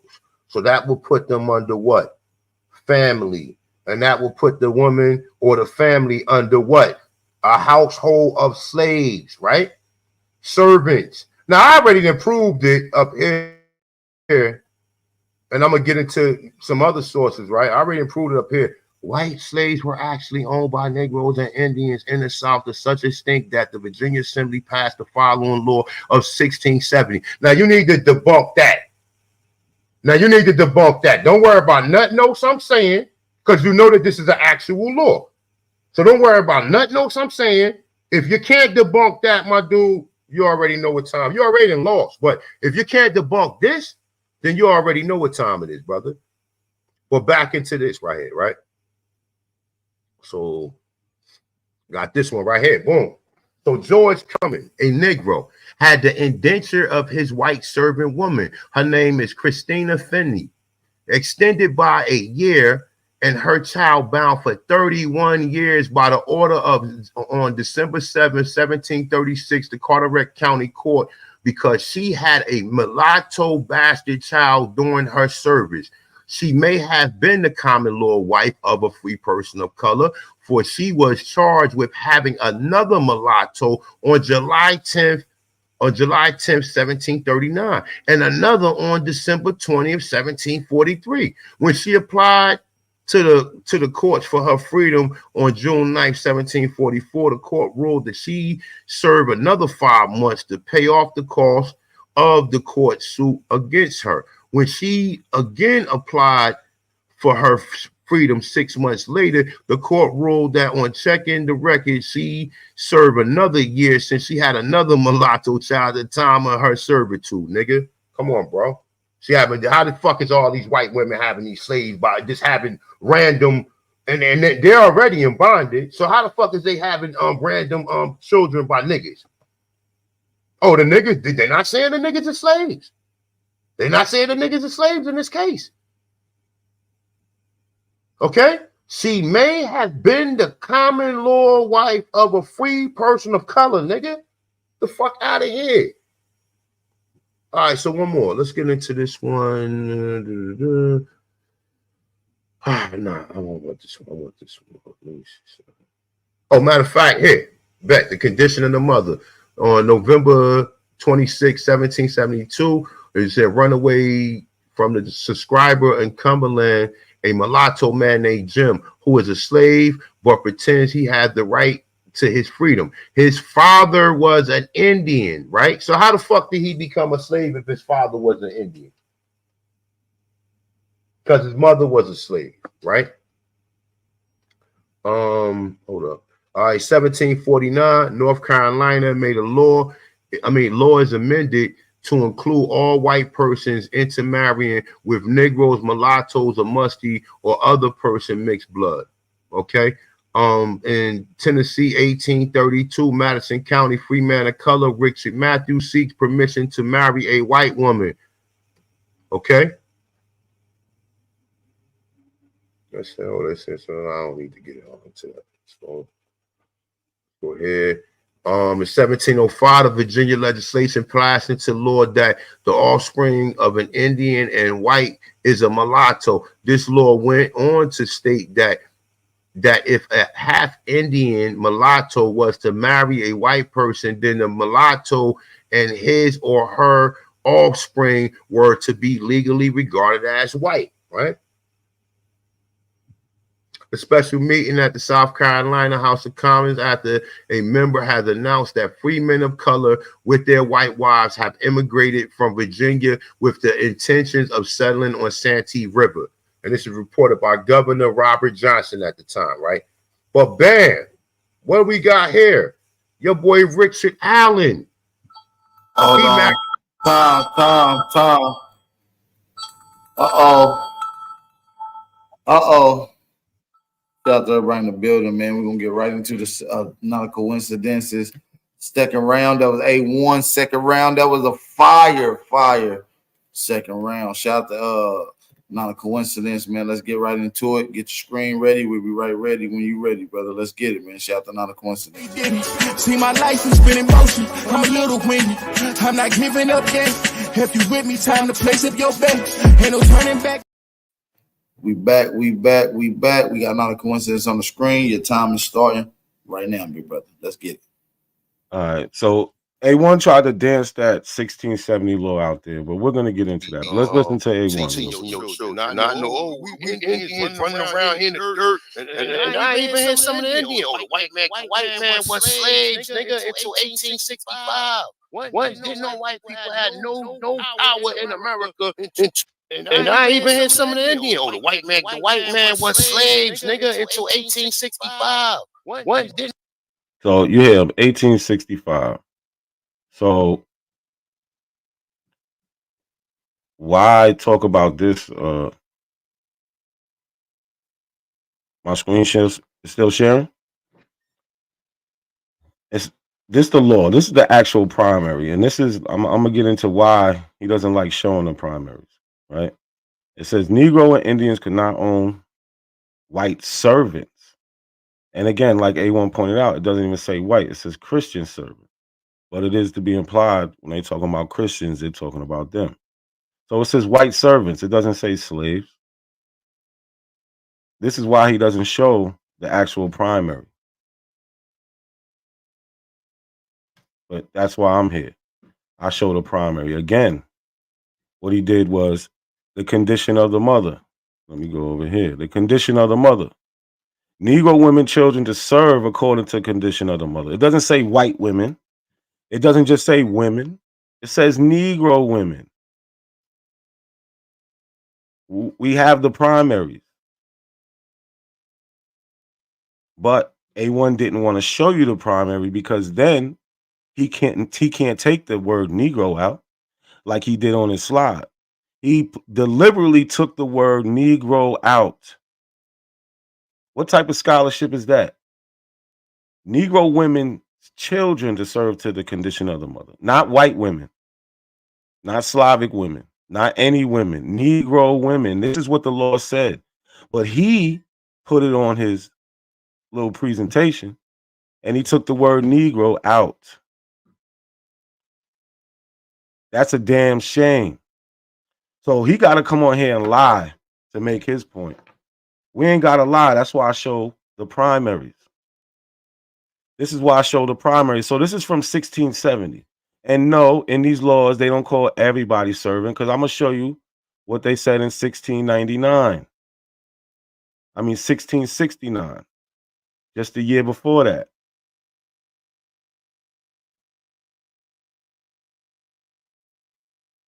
What does it say? An act about casual killing of slaves, right? So in the law, they make the difference. And this is why I won on that debate with Hawk School. I proved there is a difference between slave and servant because they use these different words in the law. Here, where is the only law enforced for the punishment of refractory servant resisting their master, mistress, or overseer cannot be inflicted upon Negroes. Who they're calling a slave? The Negro. They're saying you can kill him. I don't have to read this whole thing.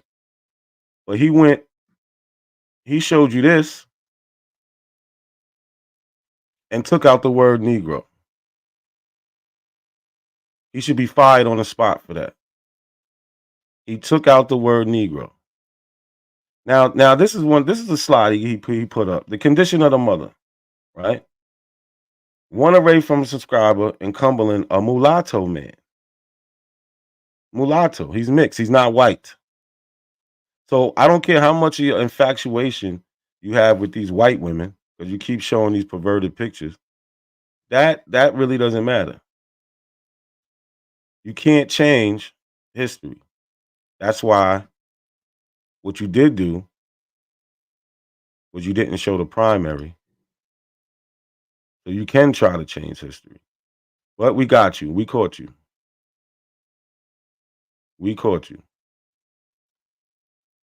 That should be my 5 minutes. Let me get into.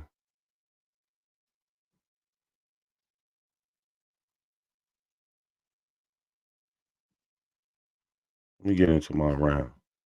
Again, A1 seems to not know what a primary source is. These debates are based on primary sources, not secondary sources. And you see why he doesn't put his sources on the screen. Why? Because he can get caught up.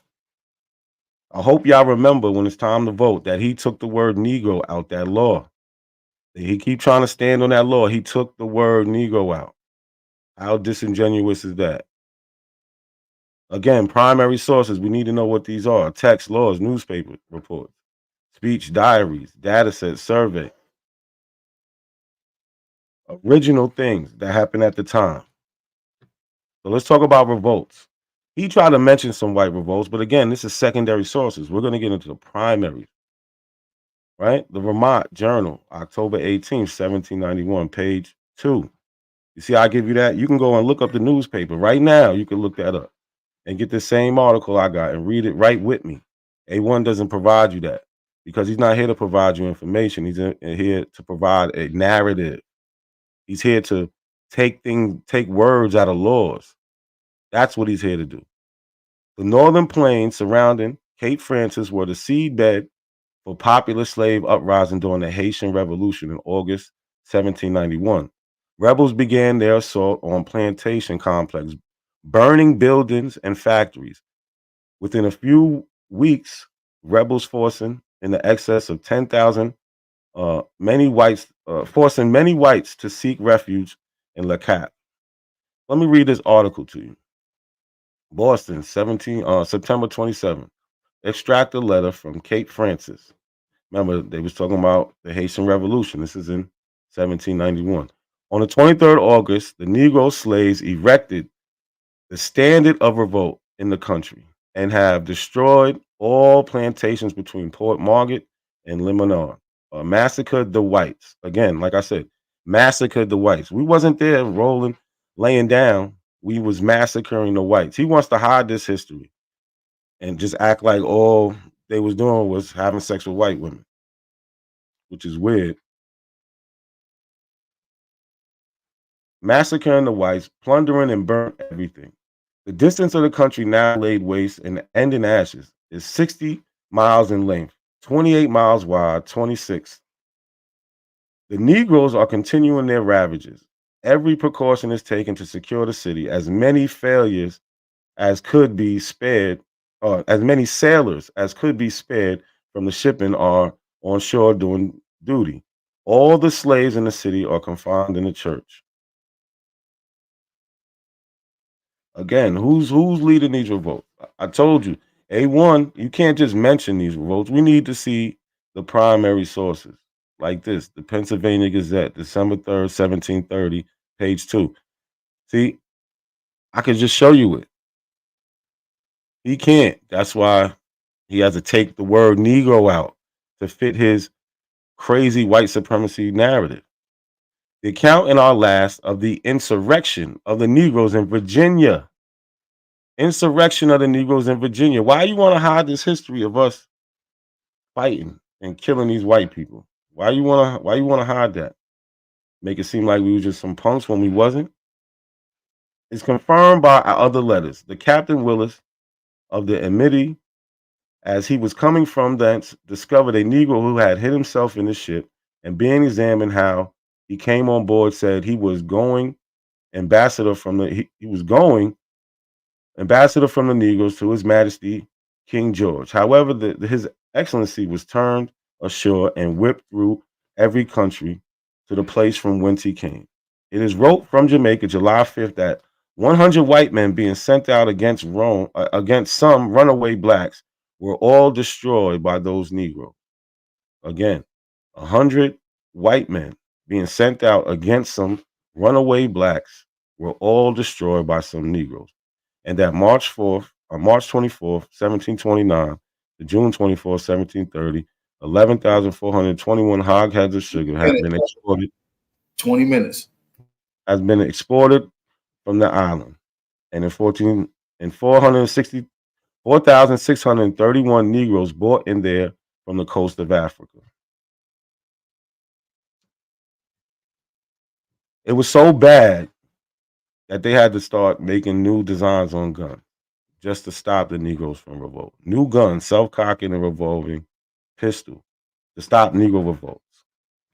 So where do you see the effect of these white slave revolts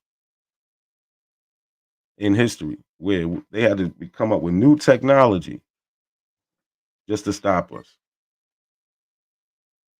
Where is it? Revolt of Negroes. No revolt of Negroes will take place if it is known that one of the Allen's patent self-cocking and revolving pistols is in possession of master or overseer.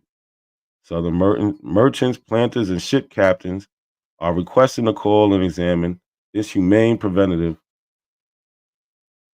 over a destructive weapon when necessary to exercise its power. This is from the Evening Post, August 27th, 1841, page 3. You get the source so you can look it up yourself. So let's listen to something else, another one of A1's outlandish claims. Think of it like this. The Nat Turner story is bullshit too. Because Nat Turner did exist.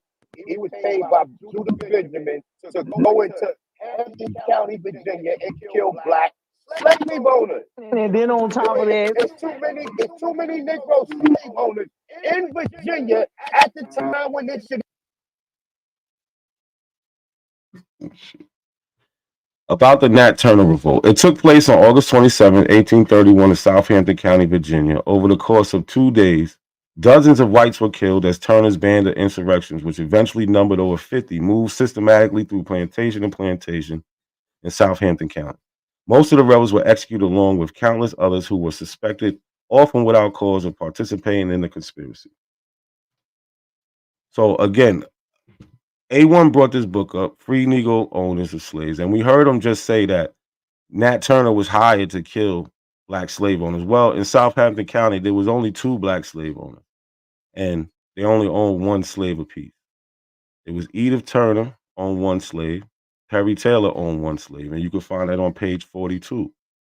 Where are all the black slave owners in Southampton County that Nat Turner was hired to kill? Where is that, A1? And this is the census that Edith Turner is on, 1830 U.S. Census. This is another 1830 U.S. Census for Perry Taylor. This is the other one. You see in both censuses, there's no white slaves, just black people. So only white families were killed by Nat Turner and companions. A large number of white residents of Southampton County were involved in the rebellion in some ways as victims, as witnesses, or as owners of slaves implicated in the revolt. The names marked with an asterisk are those individuals killed in the revolt. Number refers to the order in which the farms were attacked by the rebels. It's from the Nat Turner Project. Look at all these white people. They're not the slaves. They was the slave owners, and they got killed for that. Only white families were killed by Nat Turner and companions. This is continuation of this list. This is other white victims, witnesses, and so on. Out of the 46 people who went to trial, none of them are charged for killing a black slave owner. They're all charged for killing white people.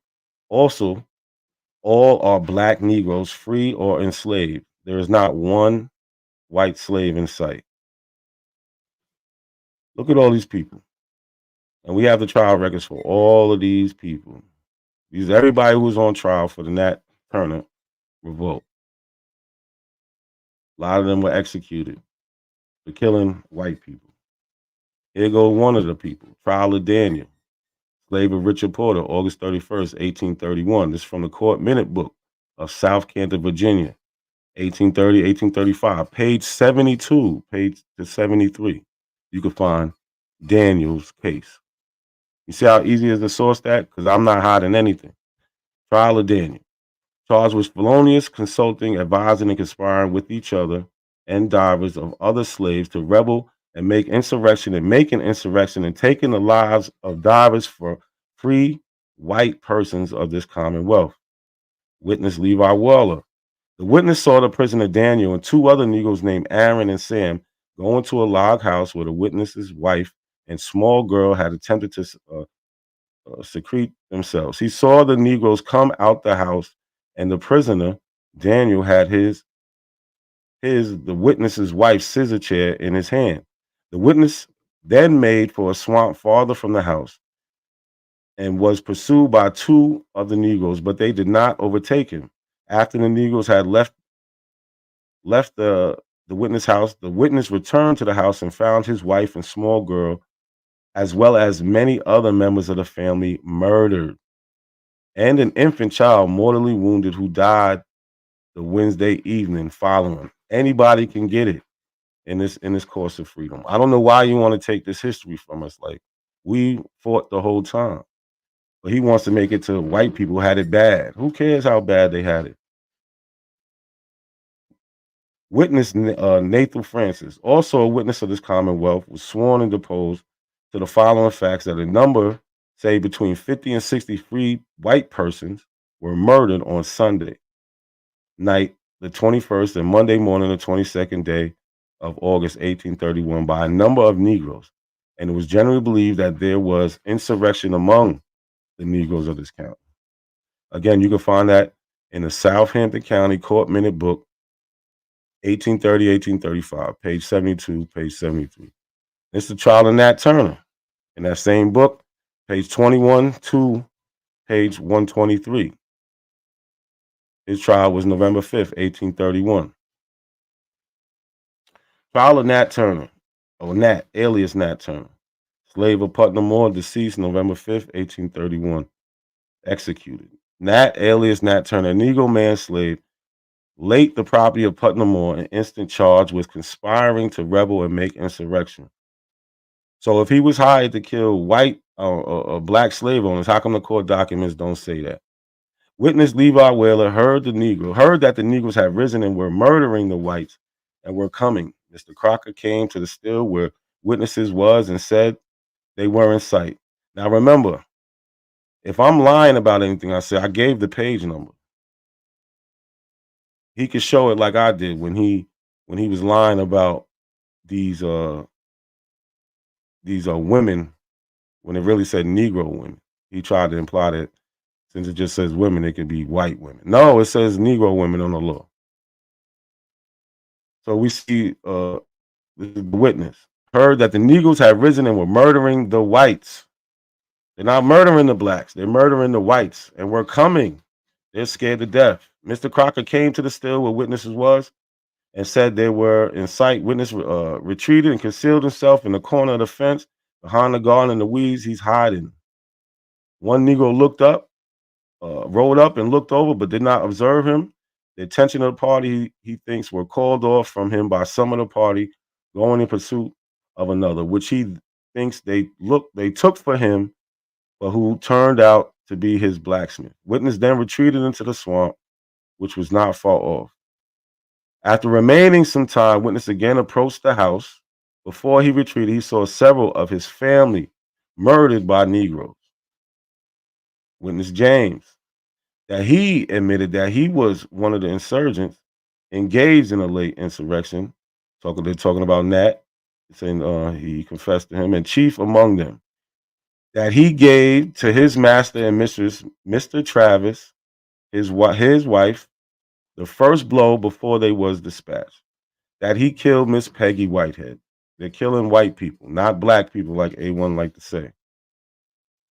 After the revolt in Southampton, communities and state legislators across the South considered the implementation of new, harsher restrictions against enslaved and free African Americans. So these are laws passed in Virginia, March 15th, 1831. No free Negro or mulatto shall be suffered to keep or carry any firelock of any kind, any military weapon, or any power or lead.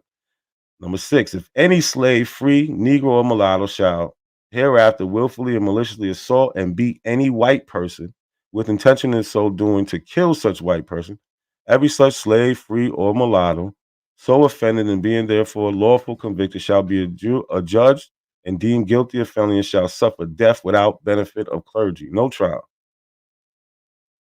Number 7, if any person shall hereafter write, print, or cause to be written or printed any book, pamphlet, or other writing advising persons of color, not persons of Slavs, persons of white people, persons of color within the state to make insurrections or to rebel, or shall have knowingly circulate or cause to be circulated any book, pamphlet, or other writing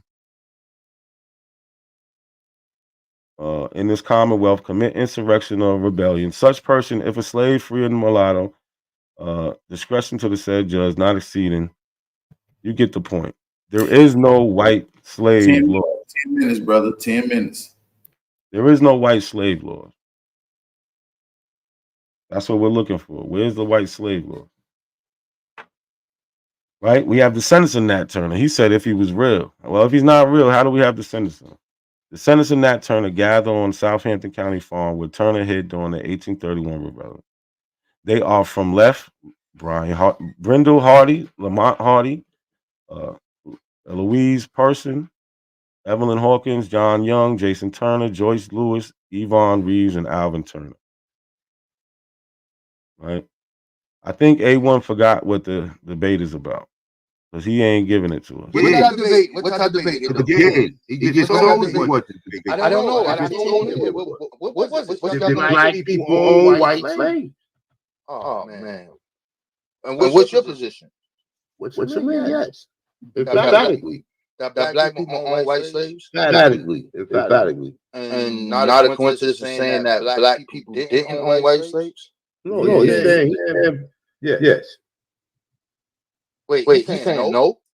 No, he's saying black people didn't own white slaves. And you talking about United States? Yes. Here. The United States, America. Where is it? You see no evidence of this. None whatsoever. We've been here 2 rounds and we haven't seen any documents concerning the slave trade with white people. Nothing like that. Right? He gives us the Nat Turner story. He says it's fake. Right? But meanwhile, we have all the documentation for it. Right? We had the white families. We know how many black slave owners was there.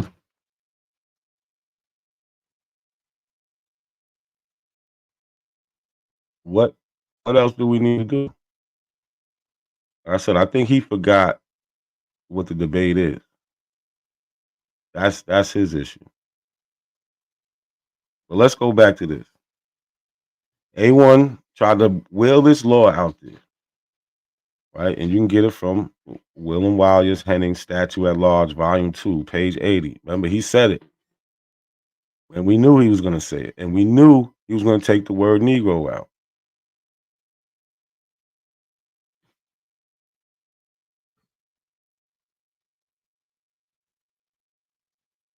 Right? He did it with he took the word Negro out with the women's law. When it said no Negro women, children to serve according to the condition of the mother. He tried to copy and paste and take the word Negro out.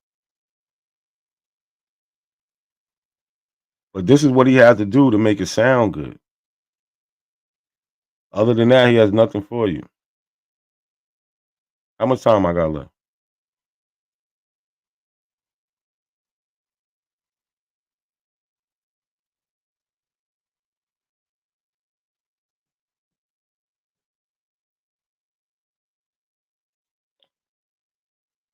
All right, let's go over some things. Like with the Nat Turner story. Only white people was killed. There was only 2 black slave owners in the area. He's saying they was hired to kill black slave owners. Well, how did so many people get killed? If there's only two black slave owners in that area, right?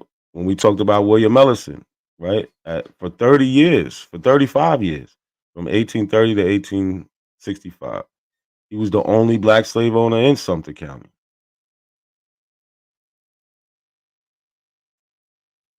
Right? We got the primaries. A1 seems to not know what what primary sources are because he hasn't used one yet. So maybe we need to remind them. Maybe everybody needs to be reminded.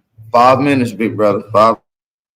Right? Primary sources are first-hand accounts of topics from people who had direct connection with it. Primary sources can be can include texts of laws, like this law. Right? We have the actual law, like we've been showing y'all. Again, he took the word Negro out.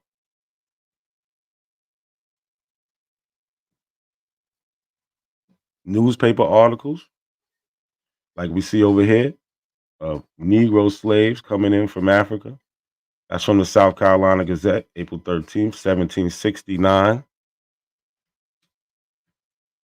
When is A1 going to get historical with you? Right? A1 likes to paint this picture like we just laid down. No, we didn't. We fought. Something that he's trying to take away from your ancestors. I don't know why we take that. So newspaper reports by reporters who witnessed an event or who quote people who did. These are primaries. Ads, these are primaries. We got the sources. We're going to go into it further. Right? A1 still ain't show no black slave owners. He hasn't proven that there was 2 million black slaves, like he claims. Hasn't proven Anthony Johnson owned slaves.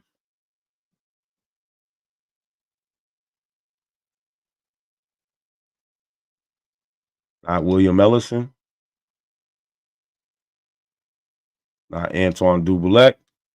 Now he could repeat the names like I said something wrong or doing something wrong by using them, but look what I'm doing. I'm giving you the primary sources. This is a federal census in 1860. If black people was running shit in 1860, why are they putting black on there and not putting white? Right? A1 wants to turn the Slavs into slaves, but then also tell you that's your family. You hear that ridiculous shit? Now these Slavs are your family.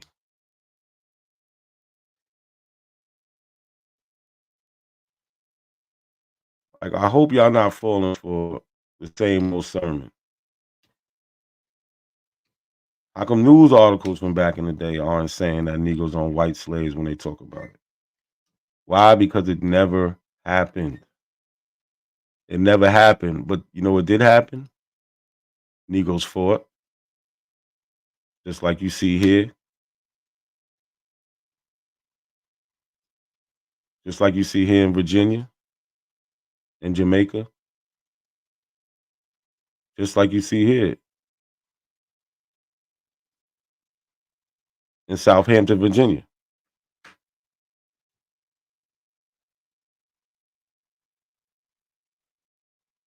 Look at all these people that was killed in that revolt that we have the records for. This was big, but A1 wants to make it seem like it didn't happen because in his perverted mind, black slave owners just wanted to have sex with white women. That's all it was about.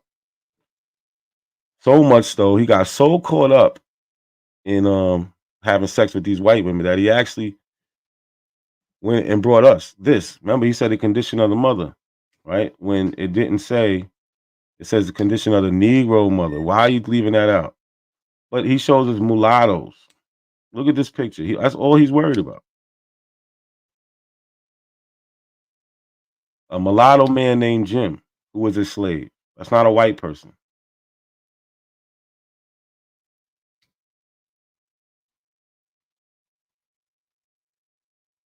Matthew says he's of the Portuguese blood.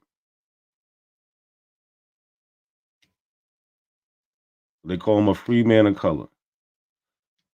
So is he trying to say white people are Negroes? Is he trying to replace you with white people? I don't know what he's doing. He's not making any sense. He hasn't been on topic. All he gave was a Jack Johnson. Where's the white men that was enslaved? Because the Mann Act only talks about white women. Doesn't even say that they was being sold like slaves and being on an auction block, things that we could prove. No, just, if you happen to bring this white woman across state lines to have sex with them, then you're going to jail. But if you stay in that state, you can still have sex with them.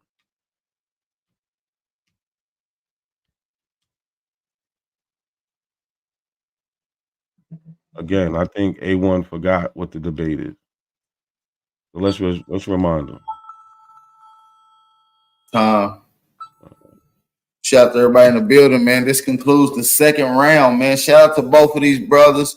This is a fire-ass debate, man. Shout out to everybody in the building. Y'all let me know who y'all got winning. Put an A1 in the chat if y'all got A1 winning so far. Put an NAC in the chat if y'all got the brother NAC winning so far. Y'all let me know what's going on. This is your brother Aboriginal Power. We're going to take a quick couple minute break. Give y'all enough time to go use the bathroom, get something to drink. We'll be right back in just a couple minutes. These niggas are straight hoes. Niggas know what's up with us, man. Till we don't be out here, nigga. And I get shit done, boy. Your ass tripping. Niggas call me blooders just like T out here. Let's get it. I be calling phone the phone, say I don't be out here. Catch him, knock his noodles back. Just don't tweak out here. Phone no sliding, late night hunting, ain't no sleep out here. 2 days back to back, that's 50 racks to be out here. Can't have no Fifi on your block as long as Steve out here. Can't try to slide inside the fishbowl, you got beef out here. Low key wanna get you out the way, they say he a chief out here. Niggas hold, they tuck their tails cause they be scared. And that Hellcat on the E-way off the me. Say his name inside this song, my bros, I bet I see it. Niggas low-key want that smoke, you do, you bet I see it. Get your ass back in that house, we got FN99s. My credit so A1 with killers, I be paying my fines. I be on my dick in songs, but I don't pay them no mind. All them hoes that be with the odds gang, they broke they spine. All the crackers get robbed for they shit, they bad back. I keep my Glock and her Chanel, that shit cost 5 racks. All these hoes be going for real, low-key, just buy them X. He got shot up in this shit out here, he tryna flex. Never cared so much, ran out of wood, just past the Dutch.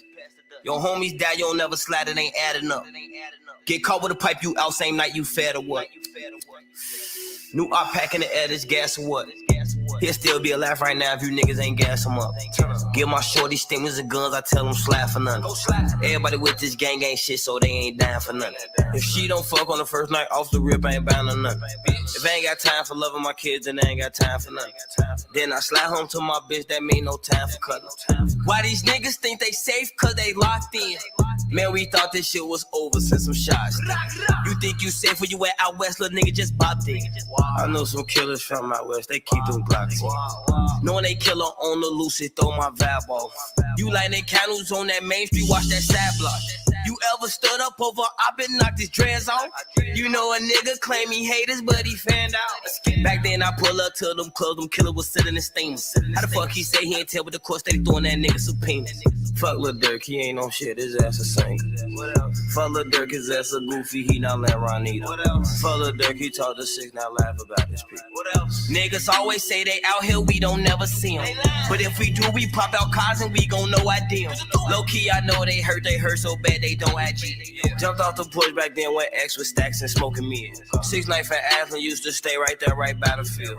Loco, he stayed next door on Bishop, he was selling me. 18 for exotic and Chirac, selling 36. I'm not trying to die young out here like I'm Rowdy Rich. We get that Lolo, then phone them go sit outside your crib. Yeah. Sign to the Streets 3 on the way. We going a 50 cash show, motherfucker.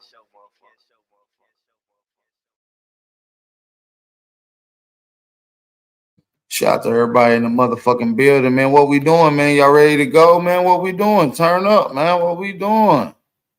Turn me up, man. It's the fire one. Somebody said the internet keep kicking y'all out. I don't know what that is. Hold on a second. There's somebody calling me. Hello?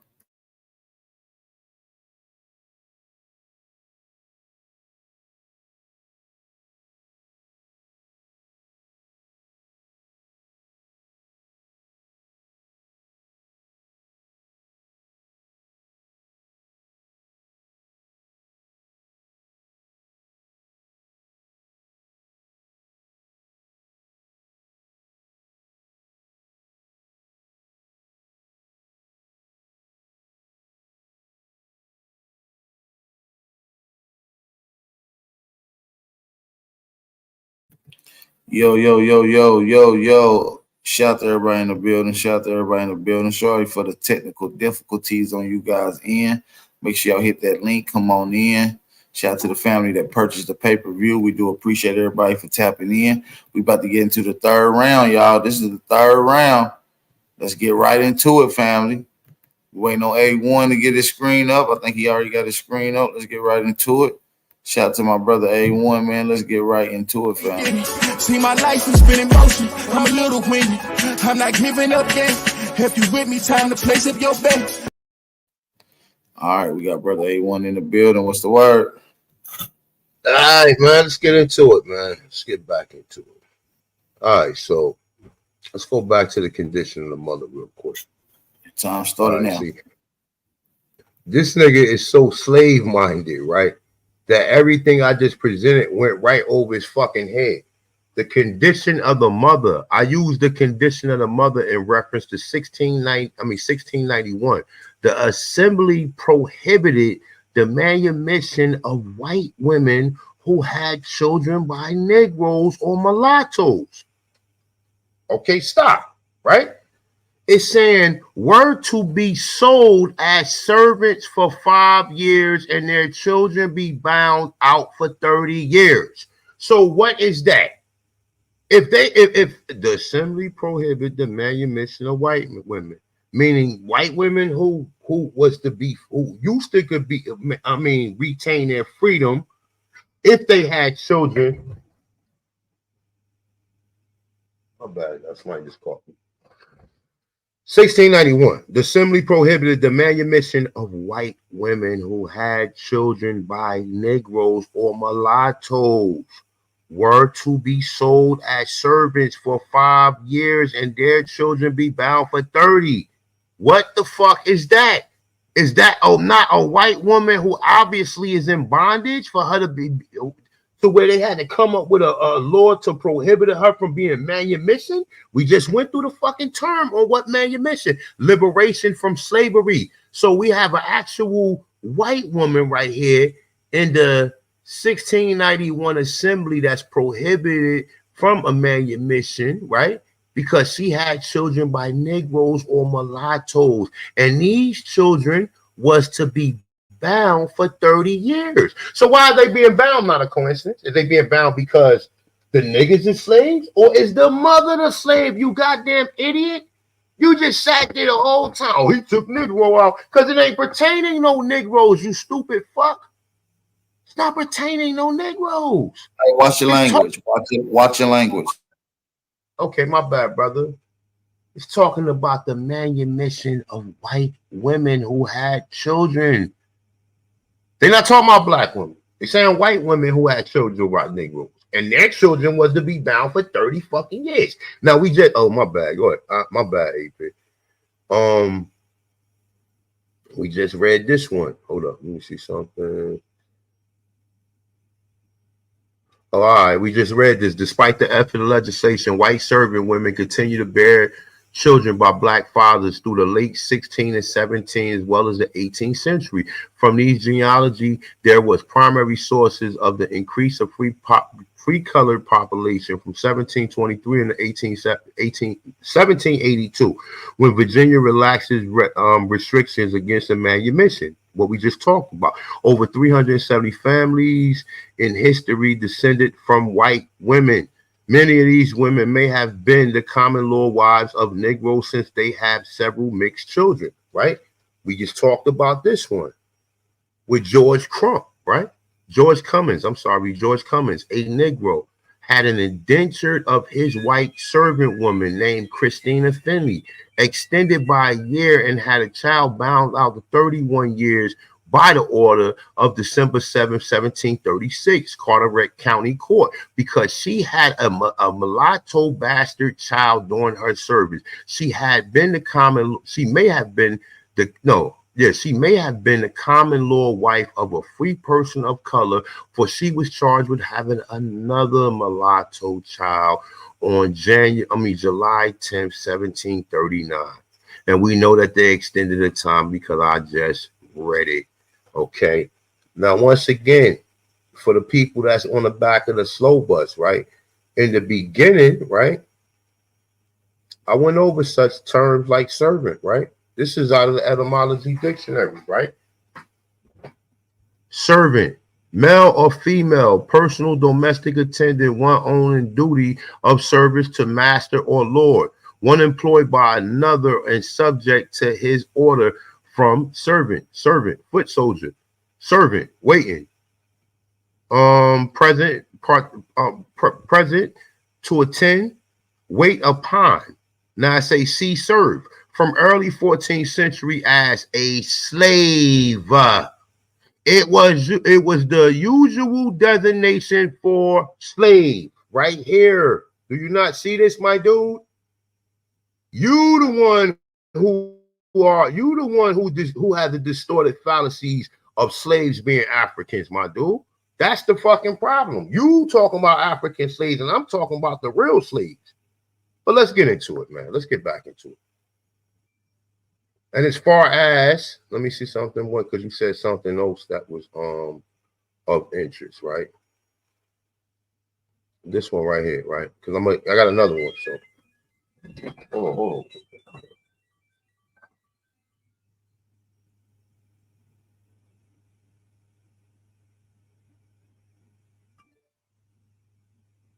Okay. All right, my bad. All right, so it say white slaves were actually owned by Negroes and Indians in the South to such extent that Virginia Assembly passed the following law. So why would they pass the law? They should already know at this point in time that Negroes, at least, right, are servants them goddamn selves. So why would they even utter the words or even have the fallacy that a Negro will have the urge to even own a slave unless they was already owning white slaves?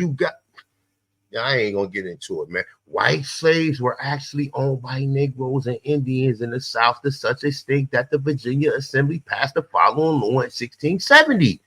It enacted that no Negro or Indian, though baptized and enjoyed their own freedom, shall be capable of such purchase of Christians. Okay, now let's get into it. So we went through the condition of the mother, right? I stopped off right here with your boy Richard Allen and his white wife Sarah Bass. Okay, So Sarah Bass was born in 1764 in the Isle of the Wright County, Virginia, as a slave. As a slave. When she was 8, she was sent to Philadelphia, Pennsylvania. She was no longer enslaved as of 1800. That year, she met Richard Allen. They married by 1802. They had 6 children. Okay, it's saying Allen maintained the family finances, and the general homemaking task was due to his wife. So when we went back to family, what else did it say? So she's not on. She's already a Slav, right? She's already a Slav, but servant of a household, nigga. Servant, slave. Okay, household of slaves, nigga. So the word family, we're not saying people family slaves now, but at that point in time, the word family was equated with people being servants, and the word servant is synonymous with the word slave, as we just went through the word servant itself, right? So the boy Richard Allen right here, right? So once again, right? Now, it says slaves and Negroes were in some cases their children of free fathers who had purchased his wife. If he did not thereafter emancipate the mother, as so many such husbands failed to do, then his own children was born his slave and were thus reported by the numerator. And this is in the case of a slave owner, my dude. And I know it's kind of vague, but to go with what we pretty much have already, Negroes already having all these babies by these Slavic women, then it would pretty much be on point to what we hear. And these children was not emancipated. That's why a lot of times these children was put into slavery with their mother. The only one who could free them or emancipate them was the father, right? So let's continue, man. You said something. This is a forgotten cause of civil war. I just want to touch on this real quick before I get into the meat and potatoes of my final round. So this is Lawrence R. Tenzer, ED, right? It said throughout the slavery days, a slave was a mulatto if she had any degree of white or black parenting. It must be understood that if after many generations, white people had the mere one drop of black blood could be and were enslaved as mulattoes, white mulattoes to say, right? It's saying many people heard of the one drop rule, whereby the most infestimable amounts of black blood makes one black. What is often overlooked, however, is the fact that in the reality, this is a social classification. A white person and a person who has a distinct black ancestor but no discernible black traits look the same and are both psychologically white human beings. It was the common 20 minutes. It was the common thinking in the North to hold that slave who looked white were white people and not mulattoes, not black. It's saying, hold on, let me see. Let me take this off the screen real quick because it's blocking. It's saying, as it will be seen in the public ramifications of white slavery was the ultimate cause of the Civil War. Okay, so let's get into it, right? So this is your man George Washington, right? And this is what they wrote and said about him, right? Say contemporaries of George Washington had commented that none of his portrait accurately resembles him. And a member of his immediately family is quoted as having said that the pictures of him painted by various artists all look very much alike, but are not really like the general himself. This is attributed to the fact that the expression of George Washington's face varied according to circumstances, and the painter saw it only in repose, right? But this is what they saying George Washington looked like, right? So this is, it's saying, all right, and this is out of George Washington biography, right? So I said, did Bessie reject Washington?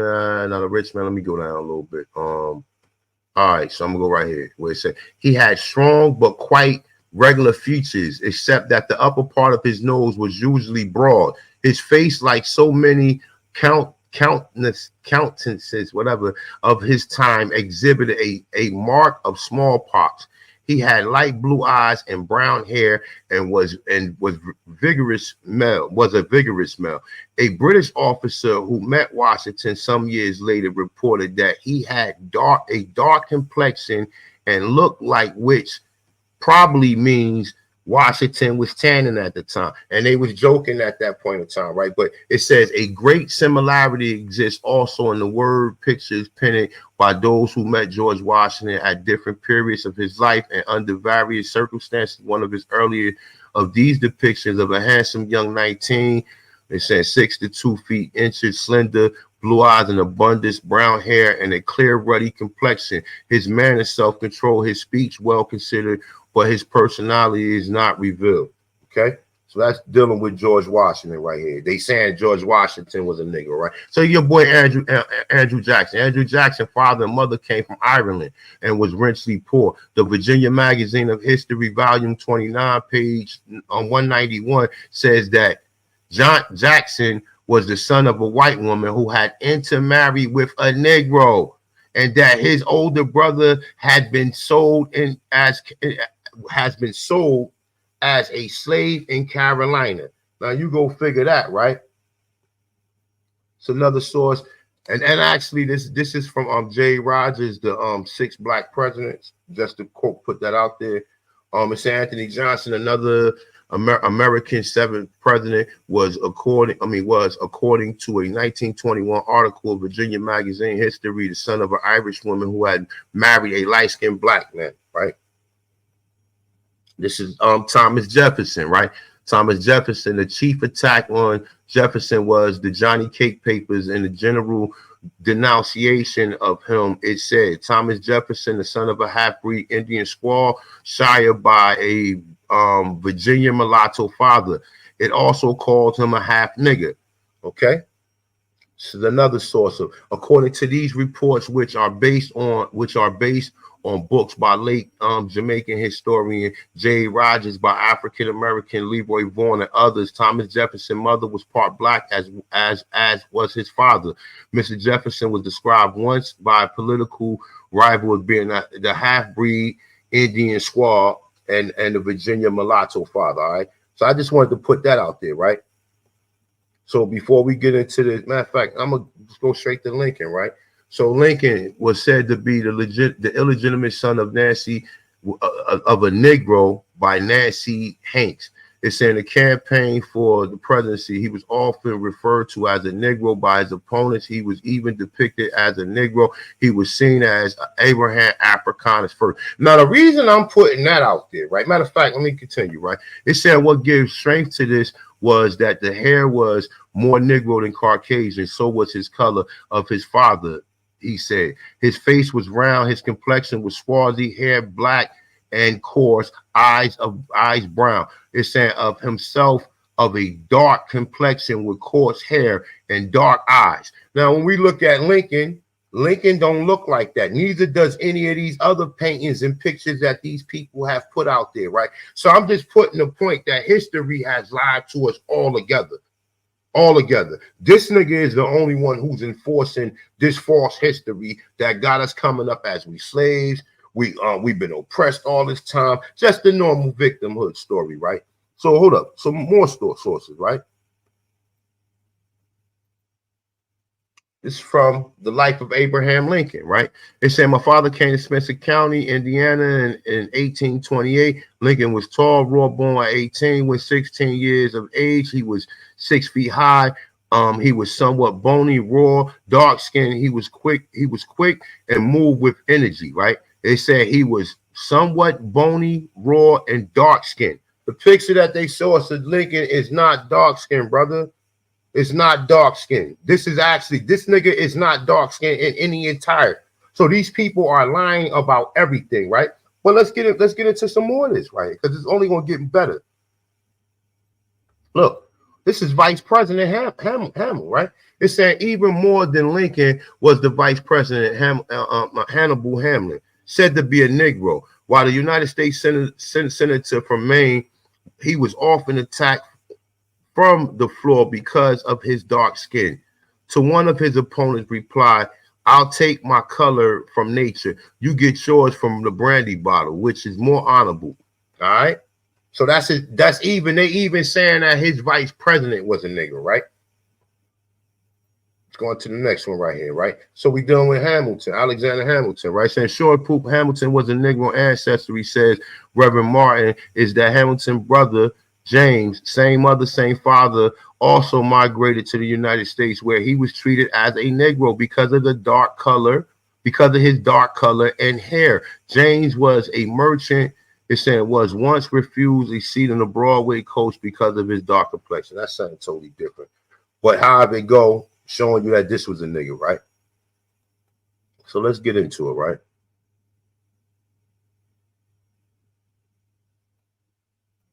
So, all right. So this is at the time, this is Benjamin Franklin, and this is what he said, right? He said, he's hold up, let me see something. Let me make sure. All right. It said all of Africa, Asia, and America are Swazi, black. Russia, Italy, Spain, France, Swedes, and the Germans are black. And this is from the Swazi Memoirs of a Black American Revolution, 1775, 1780, and this is by Lee Cummings, okay? And now here go the actual source. The observation concerning the increase of mankind, people in the countries, etc., by Benjamin Franklin, right?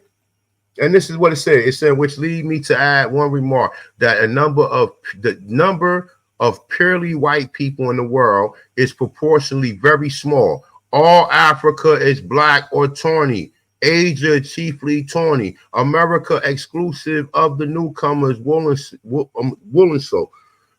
And in Europe, the Spaniards, Italians, French, Russians, and Swedes are generally somewhat what we call Swazi complexion, or as the Germans also. All right. So now he got you thinking Swazi, which Swazi clearly said, right?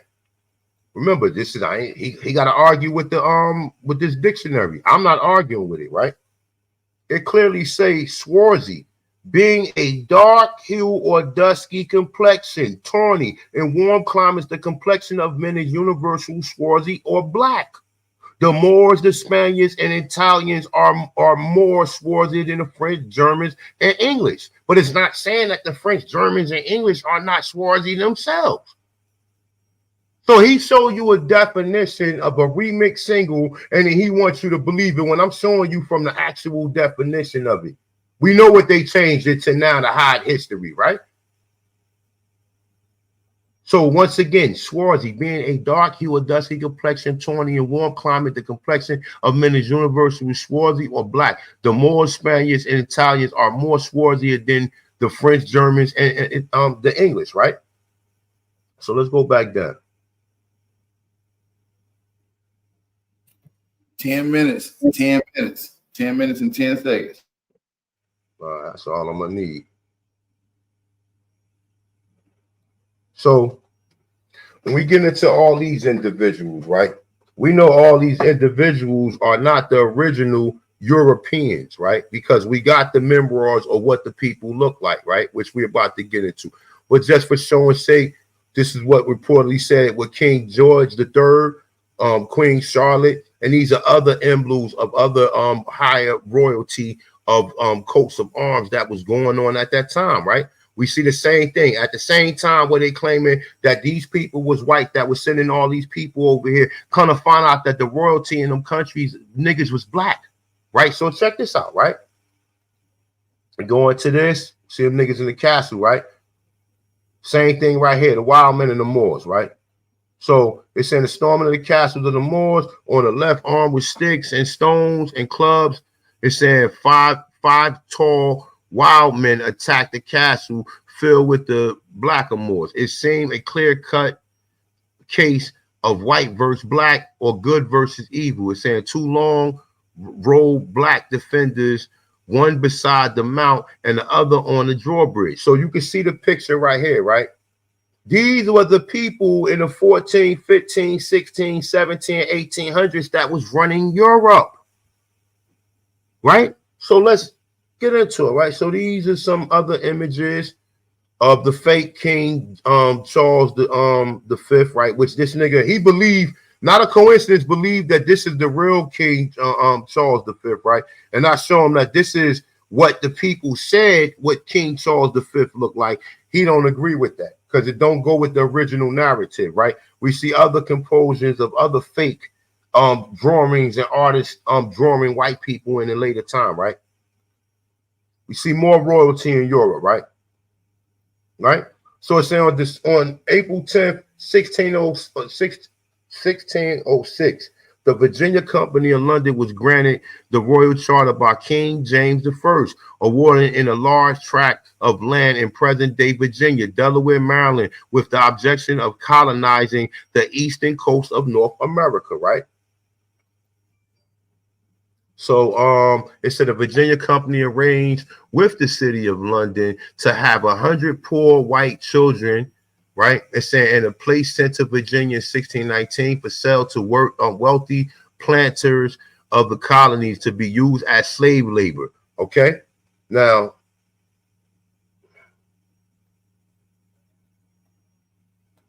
let's get into his memoirs, right? So I know this is another image from Lee Cummings' book, right? That we're gonna get real acquainted with, right? So it's saying, I know that the image of the Black King James can be a little confusing because of the Western education, but this is the truth that is known by the rich and the elite in the world. It's saying that was the reason I paraded all of the English historians and professors before I got into the bowel of this book, right? So now look, here go the actual source right here, right?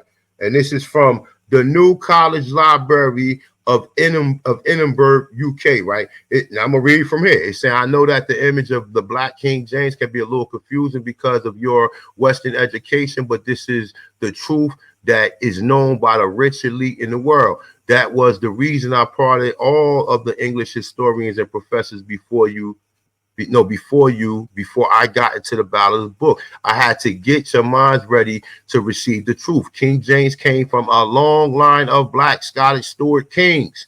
340 years of rulership in Scotland. The Stuarts not only ruled in Scotland, but they ruled in France, Spain, and Ireland, and England, and Britain, the Wales. King James was able to rule all these lands because of these people were Iberian, Black descent. They were the same people. Okay, so this is a source right here that's telling us the nigga who put the charter to bring the so-called slaves here in 1606 in Virginia is actually a fucking nigga.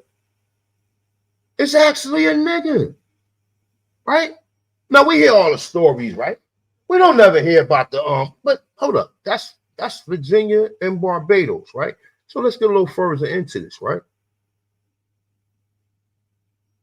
You don't need to go into that. It's another image from his book. This is King James, the Duke of York, the Duke of Albany. It's saying the King of Scotland and England. It's saying the image of Duke of York depict him as the Black Scottish king. He was named after King James VI of Scotland. 5 minutes. Okay, the Duke of York was granted these lands by his brother King Charles II. New York, the land between Connecticut, Delaware, Long Island, Marthavineyard, Nantucket, and Maine. Okay, saying this is the reason the book was titled The 13 Black Colonies, because based on the research of the original founders were 4 Black Scottish kings and 1 Black German king. Okay, this is the actual book right here. Okay. So he said, a Negro Question, Volume 6 proves that the 13 colonies were founded by 4 Black Scottish kings. King James VI of Scotland, King Charles I, King Charles II, King James II, Duke of York, and King George II of England, right? It's saying the book features the testimonies of a secret service agent named John Mackey of England, in which he gives the Black descriptions of the prince, nobles, the dukes, and the kings of England. Okay, so let's go into some more of this.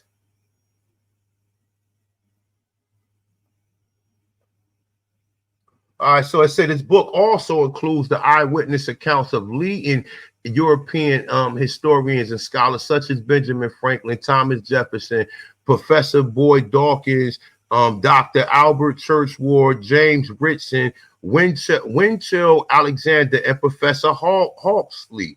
It said on page 60 of the 13 black colonies, Benjamin Franklin said that the black nations of Europe in his generation were France, Spain, Russia, Italy, America, Asia, Africa, Sweden, and Germany. Okay, I don't even need to go no further because the motherfuckers who bought the white slaves here was niggas. Okay, so let's continue, right?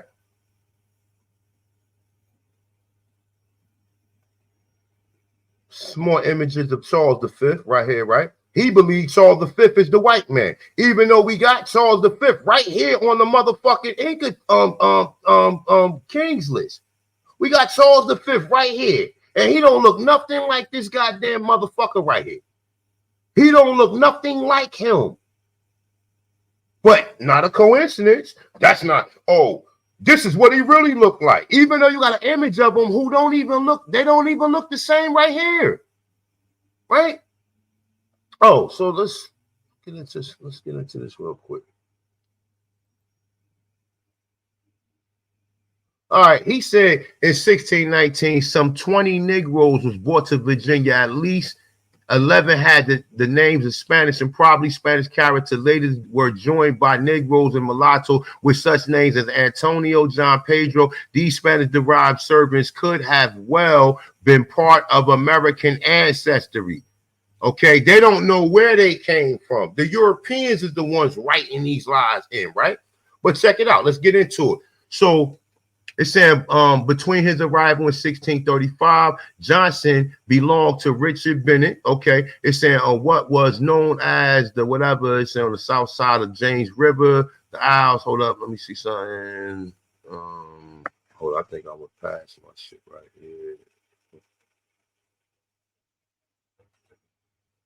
Nah, all right, it's this one. It says 1635, Johnson was freed and given a 250-acre plantation where he was the master over both black and white servants. Servants meant what? When we just went through what a servant is. And we just heard accounts of other people telling you that they use whites, indentured servants as a fallacy. They was actually fucking slaves, right? Where we at? It said from early 14th century as a slave. All right. Let me go back down. How much time I got left, AP? 40 seconds. All right. So once again, Negroes and Indians owned slaves. Okay. It said whites were actually owned by Negroes and Indians in the South to such a state that the Virginia Assembly had passed the following law in 1670 and enacted that no Negro or Indian, though baptized, enjoyed his own freedom, shall be capable of any such purchase of a Christian. They put that law in place, saying Negroes also own other Negroes in America. But they put that law in place because they was already owning Negroes, as we can see with Anthony Johnson. Okay? We got P.C. Richards, who's a white man, who was a black, who his mother was a black slave owner. How did he become white today? Right? Tom. Shout out to everybody in the building, man. That was a fire round for Big Bro. Third round down. We're going into not a coincidence. Third round, man. After this third round, the polls will be up officially. The polls will be up. Make sure y'all come in. Make sure y'all hit that like button. The polls will be up after the third round. We're about to get right into not a coincidence. It's third round. I'm waiting on not a coincidence to get it pulled up. Let's go. See, my life has been in motion. I'm a little windy. I'm not giving up yet. If you with me, time to place up your bet. Ain't no turning back. Got niggas who ran. When we caught his ass, got caught. Not a coincidence. You ready to go? Yeah. Give me 1 second. 1 second. All righty, y'all. Make sure y'all hit that like button, man. Thumb up the video. Support the channel, family. Support the channel. This is one of the ones. Shout out to everybody that supported. Shout out to everybody that's in here listening in. Hopefully you guys are taking notes. Hopefully you guys are able to make an unrational or unbiased decision based on your thought presented, the information based off of the topic. Y'all know what's going on. It's your brother Aboriginal Power. This is Big Aboriginal Power Debate League. Y'all already know how that's going.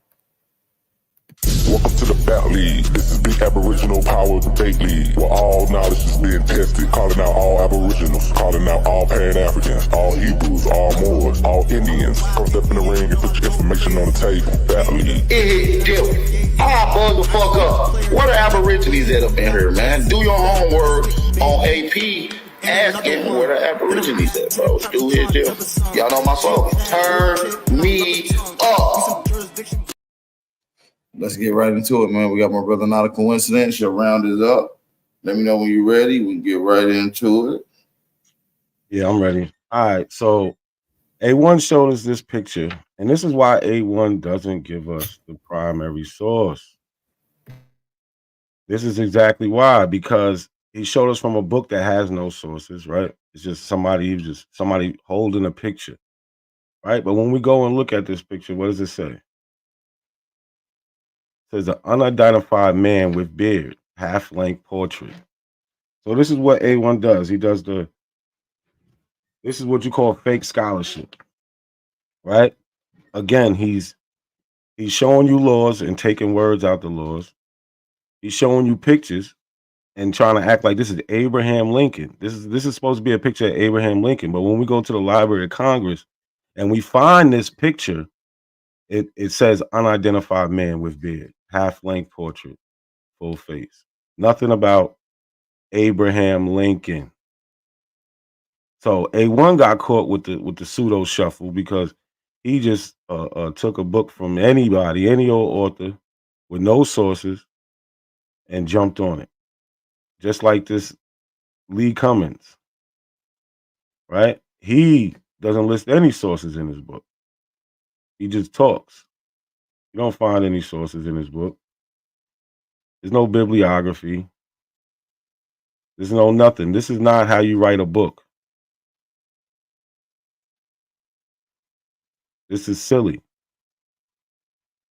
This is copy and paste garbage scholarship. This is not a book you should read. It doesn't cite any sources. That's why A1 gets caught with this, pushing pseudo garbage to y'all. Why? Because he doesn't source anything. So he wants to run back to this skin complexion thing, right? Ruddy. Well, when we look at records for people who are labeled ruddy, they're talking about white people. And we know because the records say so.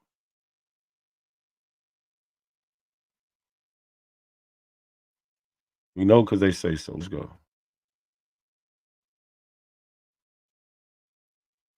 Like the word swarthy, they talk. That's it.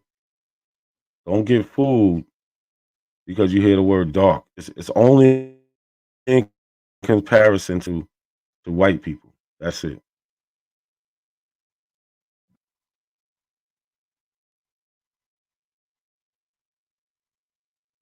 This shit moving too slow for me. Like swarthy.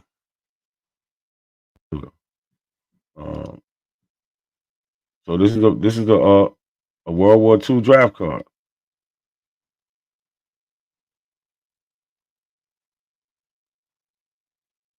All right, let's turn it. We can turn it somehow. Here we go.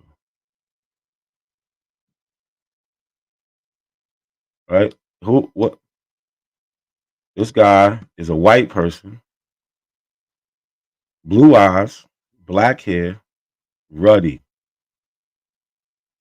Again, A1 gets caught in this pseudo argument because he never goes to primary sources. Just like swarthy. Y'all keep playing with these words. It's not everyone with dark skin is swarthy. The word is usually used to describe someone whose skin is weather beaten or darkened by the sun or has olive complexion. Black people don't have olive complexion. Black people aren't ruddy. They describe people like Al Capone as swarthy.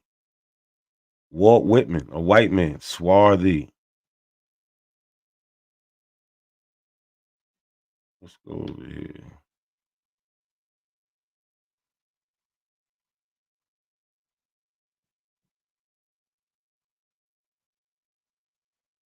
Like this, A1. These are not white people. He keeps showing up this condition of the mother. He's trying to show us black people having sex with white women and those children being slaves. Those are mixed children. So what? So now you're saying a black person and a white person makes a white person? Those are mulattoes. That's what they're talking about. When the law say Negroes or mulattoes, yeah.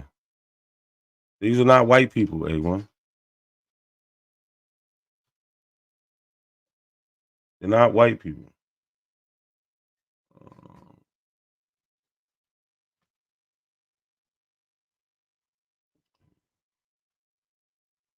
Again, still not white. They're talking about mixing. You see it in the picture. And then you pull this up.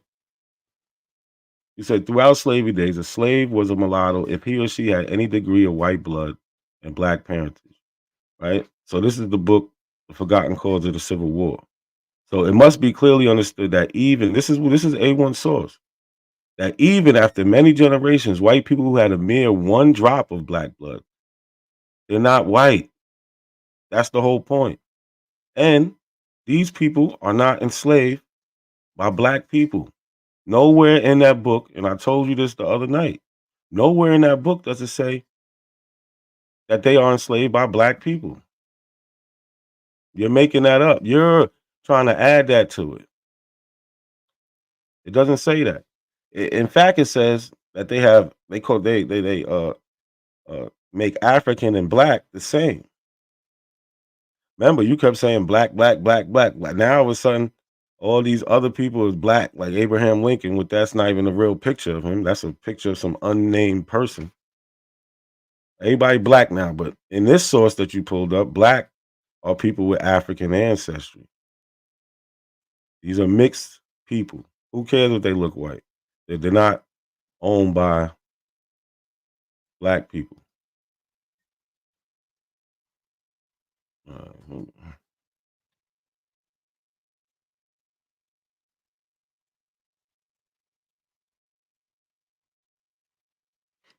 A1 must have forgot what the debate was about.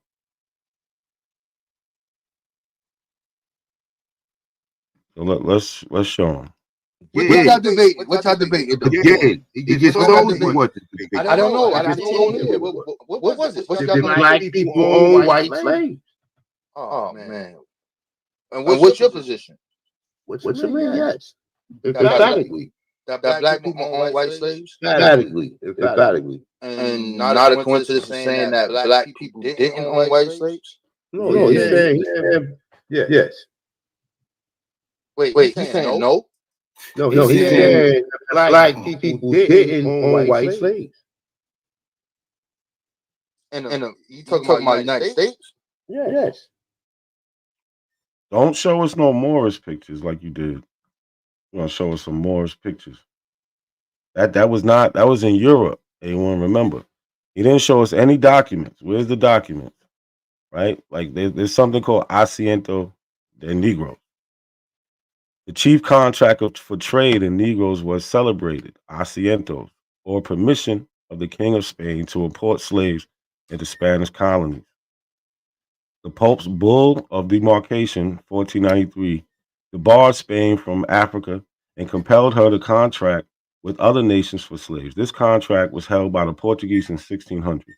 In the 1640, the Dutch received it, and in 1701, the French. The War of the Spanish Succession brought the monopoly to England, right? America was formed by English colonies. This Asiento of 1713 was an agreement between England and Spain for a monopoly of the Spanish colonial slave trade for 30 years. And England engaged to supply the colonies with at least 144,000 slaves a year. It seems probable that 25,000 Negroes a year arrived in America between 1698 and 1707. After the Asiento of 1713, this number rose to 30,000 annually.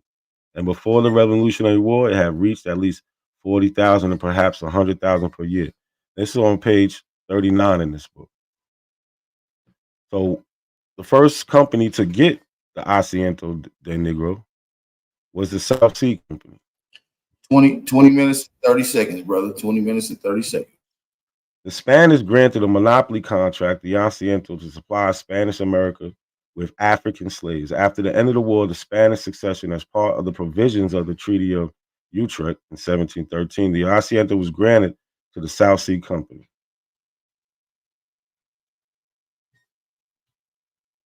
So where are the Asiento de Blanco? Allowing to the subjects of Great Britain the liberty of importing Negroes into the Spanish America. Negroes. A1, Negroes. This is a sale. And a slave boy named Jesse, April 6, 1830, Maury County, Tennessee. Notice that R.B. Passmore, clerk, will offer for sale on Public Square in Columbia one enslaved Negro boy named Jesse. One enslaved Negro boy named Jesse. And we see it on the primary. Named Jesse, 12 or 14, the property of James Dobbins, a white man. Jesse is being sold to pay a debt. Right? And you can find this in the Knight Garrett collection, manuscript, aisle 5. So this is in Maury County, Tennessee. Negro boy being sold, not a white boy. We don't have Asiento de Blancos. We don't have bill of sales with black people exchanging white people for currency. He hasn't showed us any of that. He showed us books of other people saying shit and no sources. The document records a Negro woman who was being transported to be sold as an enslaved person to William Pepperell for 50 shillings. The document noted the woman was marked with a Y on the right shoulder. Captain John Morris of the ship, Sarah, created the bill of lading dated April 1790 from Barbados. And we see here on the document, Negro woman.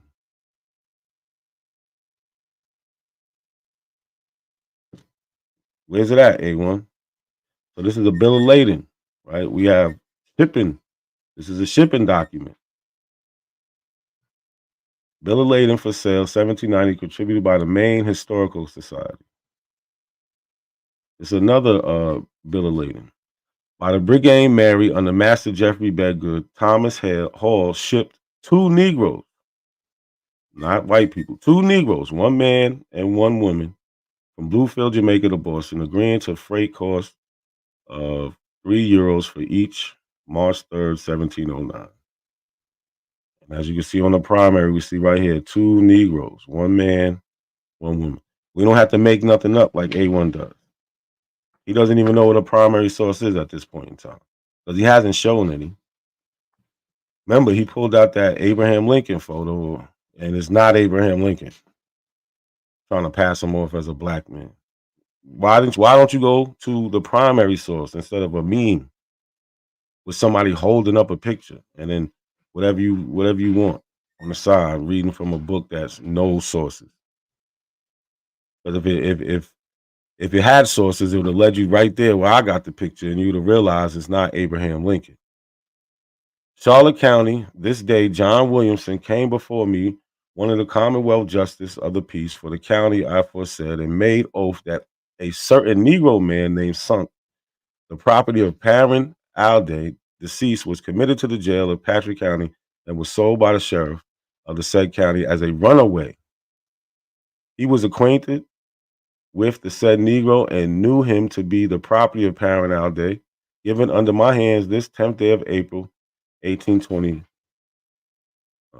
John Wyatt. Remember, he tried to bring up, runaway white people. Well, where's the slave ads where they're being called slaves? And we don't see it. We have the Negro man right here. We know who we talking about. We see it in the primary. A1 is not providing anything like that. He hasn't even gave you a real secondary source. So there's not even somebody talking about a primary source. It's somebody just giving their own perverted history. Right? We have account books. This is Charleston, South Carolina manuscript account book in unidentified handwriting for George Austin and Henry Lawrence, April 1750, December 1758. This is page 17 on that book. It says 327 new Negro slaves. It says change and neat proceeds of 327 new Negro slaves imported of the ship Emperor. Now remember this, the ship Emperor Charles Gwynn, commander from Angola. So we have the ship Emperor Charles Gwynn, coming from Angola. This is the account book. Now this is the actual slave ad where they got these people to come and buy them. They put an ad in the paper, and when they come and buy them, they write it in their account book. And we can see how much they bought and sold them for, how many people they bought, etc. So this is the South Carolina Gazette, September 3rd, 1753, page 3. On Wednesday next, the 5th of September, will be sold an exceeding fine cargo of 350 healthy Negroes just imported on the ship Emperor. Remember, we seen the ship Emperor in that account book, Captain Charles Gwynn, directly from Angola. So this is what you call research. When you matching up the account books with the slave ads, because how are they going to make money? They have to put ads in the book, ads in newspaper to get people there. That's what they did at the time. They didn't have radios in 1753 or televisions or the internet. They put ads in the paper, and we see this ad matches up with this account book. A1 can't do that. We have another page in this account book. This is on page 21 in Henry Lawrence and George Austin account book. 82 new Negro slaves. Charge in each proceed of 82 Negro slaves received of the Orwell Brig, remember the name, Orwell Brig, James Bennett, commander, from Gambia.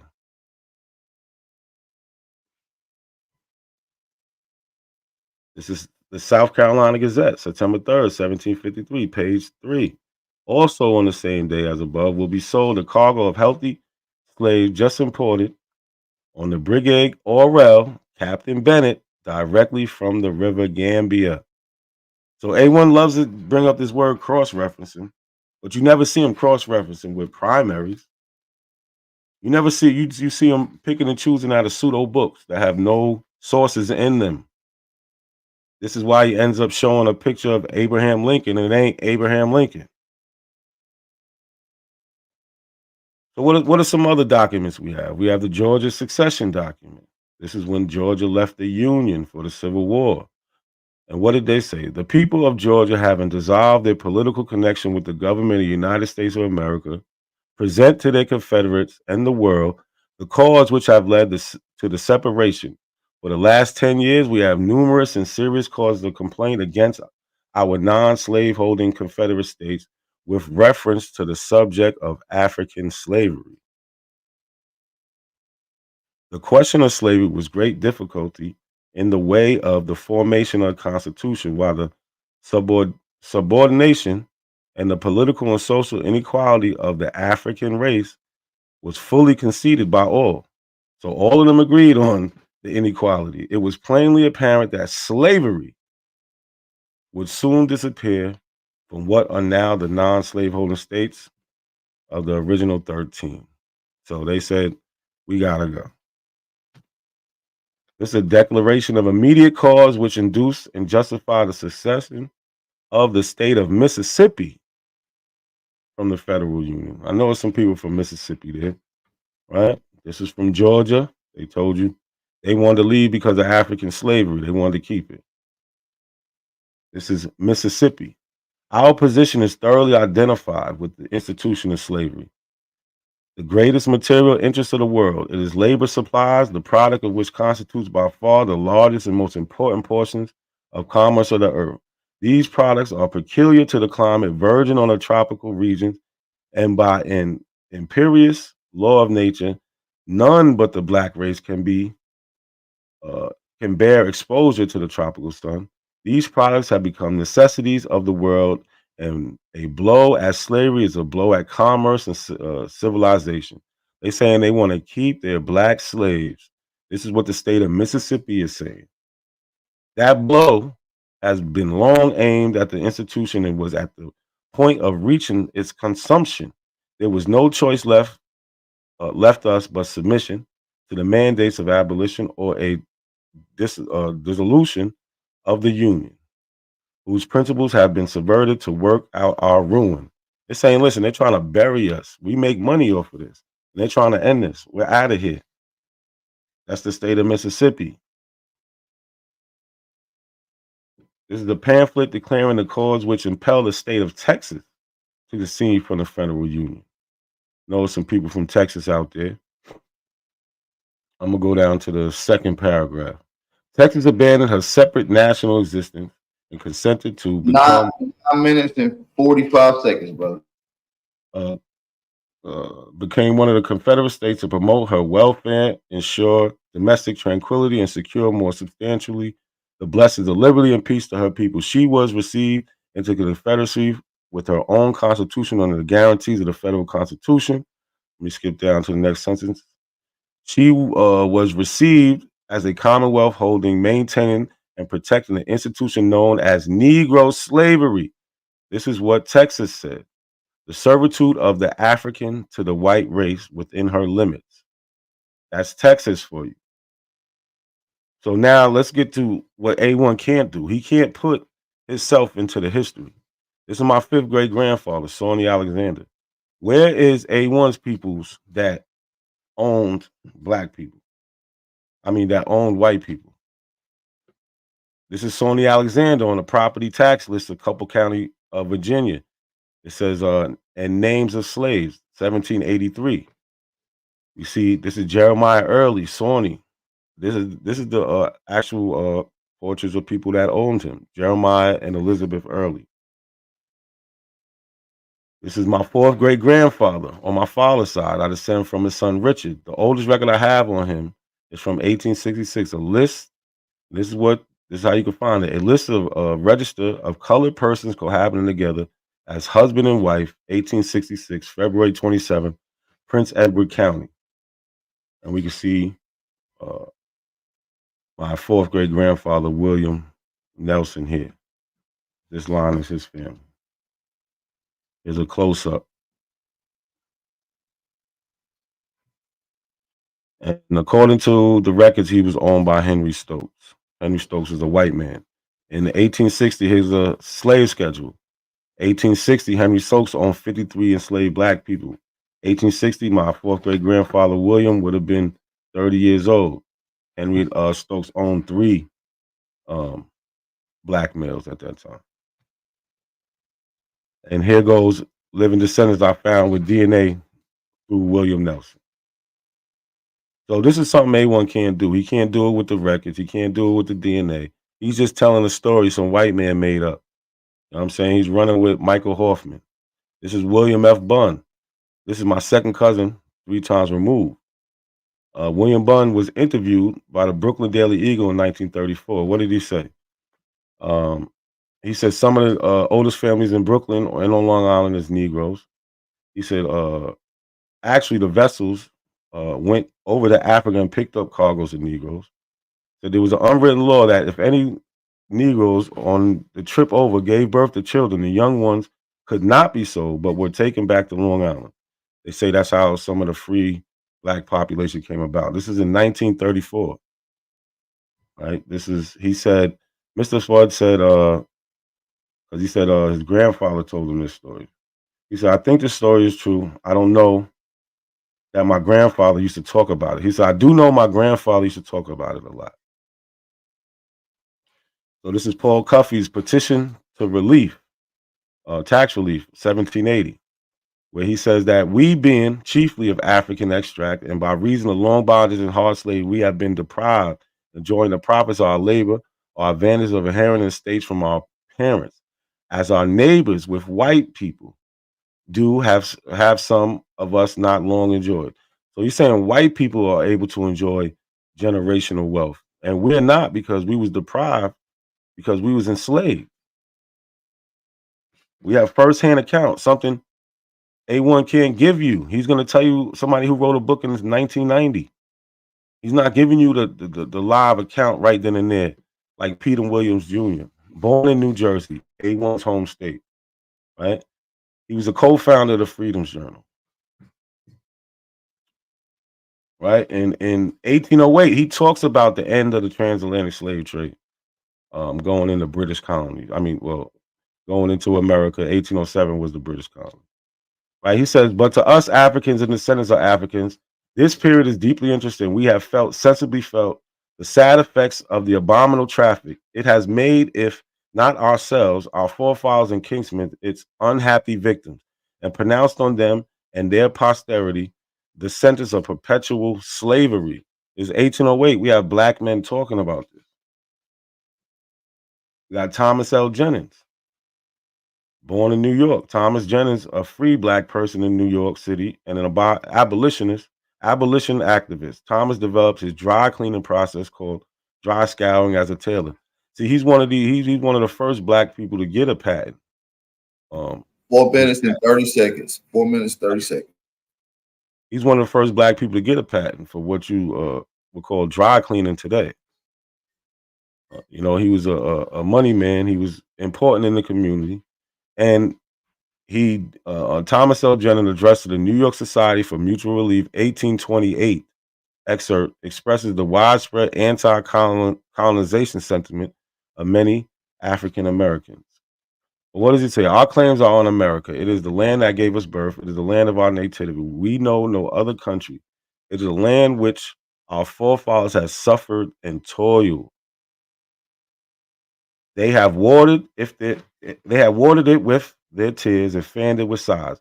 Our relation with Africa is the same as the white man's is with Europe. So 1828, black people saying the white man from Europe. I don't know why A1's trying to put on this front like everybody know about. No, this is something new that y'all making up. It says we have passed several generations. Oh wait, with Europe, white man is with Europe. Only with this difference. The one immigrated voluntarily, the other was forced from home and all its pleasures. Talking about being taken from Africa. We passed through several generations in this country, and consequently, we have become naturalized. Right? So 1828, 1808, 1780, there's no mistake on who, and this is the actual news article. This is the actual print in the primary from the Freedom's Journal, that what Thomas Jennings said. This is where that comes from, right here. You see over here our claims. So who else? We have Henry Highland Garnett, born in the state of Maryland. On Sunday, February 12th, 1865, he delivered a sermon in the U.S. House of Representatives, the first colored man who was on any occasion spoken on the national Capitol, the first one. On the occasion of Congress passage January 31st of the 13th Amendment. So prior to the 13th Amendment, they're saying there was no black man that spoke on the national Capitol. According to A1, we was running it. His ancestry did not come over here in the Mayflower, nor land at Plymouth Rock, nor kiss the Blarney Stone of the Pilgrim Fathers. On the contrary, his grandfather was talking about Henry Garnett. His grandfather was stolen by slave traders from the coast of Africa. Stolen by slave trader. This black man, this is his actual picture from his actual book.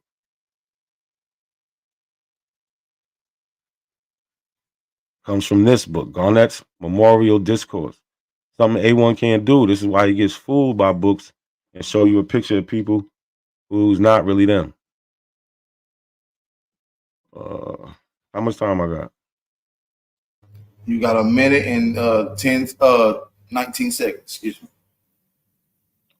15 seconds now. So we can just go to this real quick. A1, he's Aboriginal. Why he's not showing you no Aboriginals? This is a petition of George Johnson and other Chappaquiddick Indians. This is in Massachusetts, 1799. Even they say the animals of the white inhabitants trespass on their lands and do much damage. The white landowners have circulated a petition requesting that the law be altered to have the Indians build and maintain one half of the divisional fence. The Indians improved their lands, consider themselves as tenants, neither they nor their fathers for time immemorial have been obliged by law to build or support any divisional fences. It would be unjust because the settlement of land dispute gave the white people a larger portion of the land. It would be the same as white people taking the rest of their land and the Indians and their children be drove into the sea. This is 1799. A1 hasn't showed us anything. He gave us fancy tales. We can just go back through it. We got the primaries, we got the people, right? Even showed you how my family is attached to this story. Tom.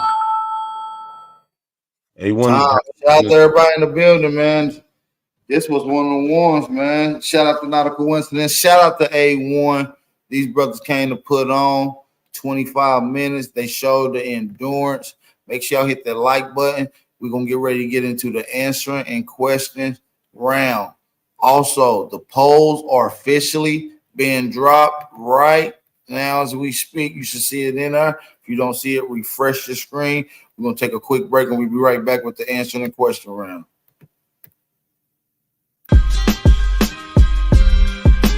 I really been feeling.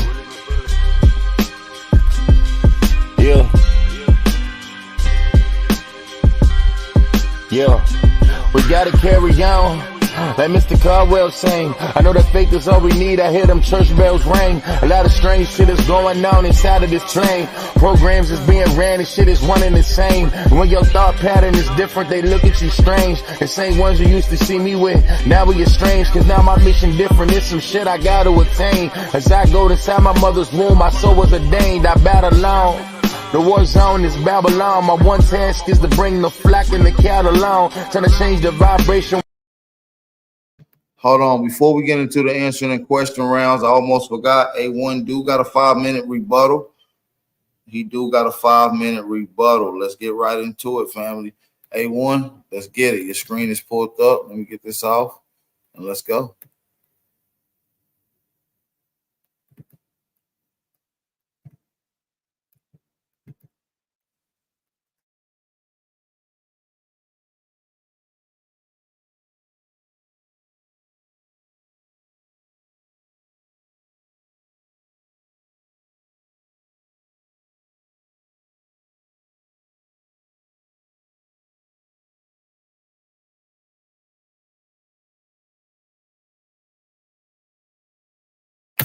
We can't hear you if you're speaking, brother A1. Your mic is muted.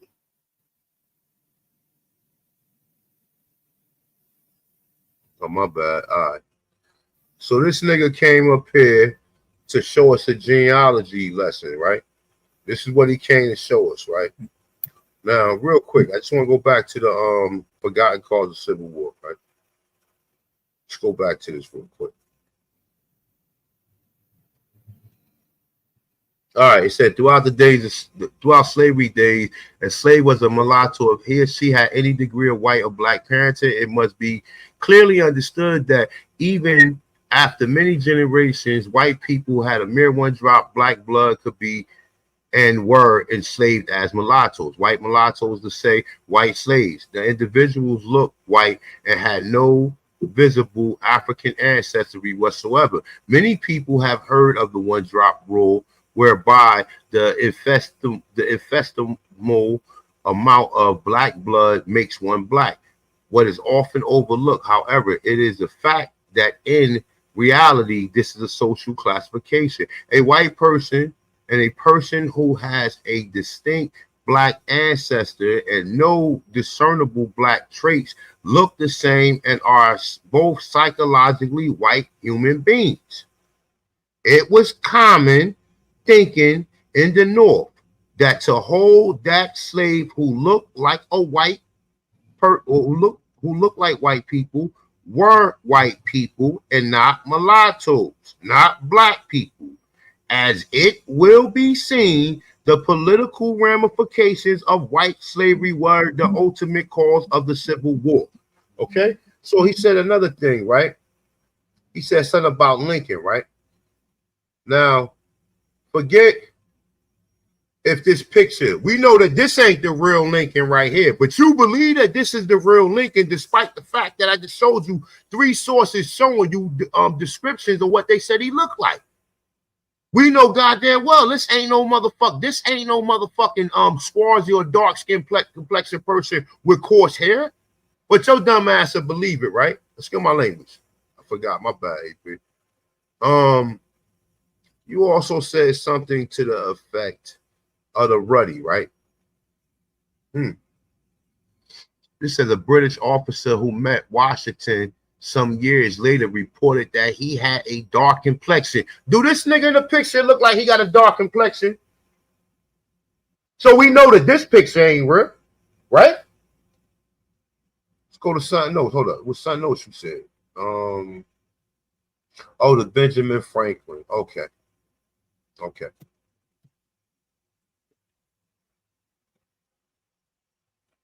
All right, you said Benjamin Franklin. You said I just showed you a picture, right?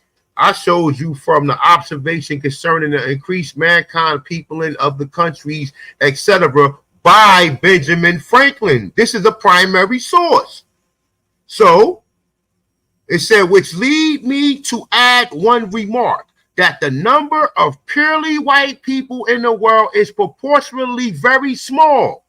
All of Africa is black and tawny. All of Asia, tawny. America, exclusive of the newcomers, tawny. And in Europe, the Spaniards, Italians, the French, the Russians, the Swedes, it said are generally what we will call a swarthy complexion, as are the Germans.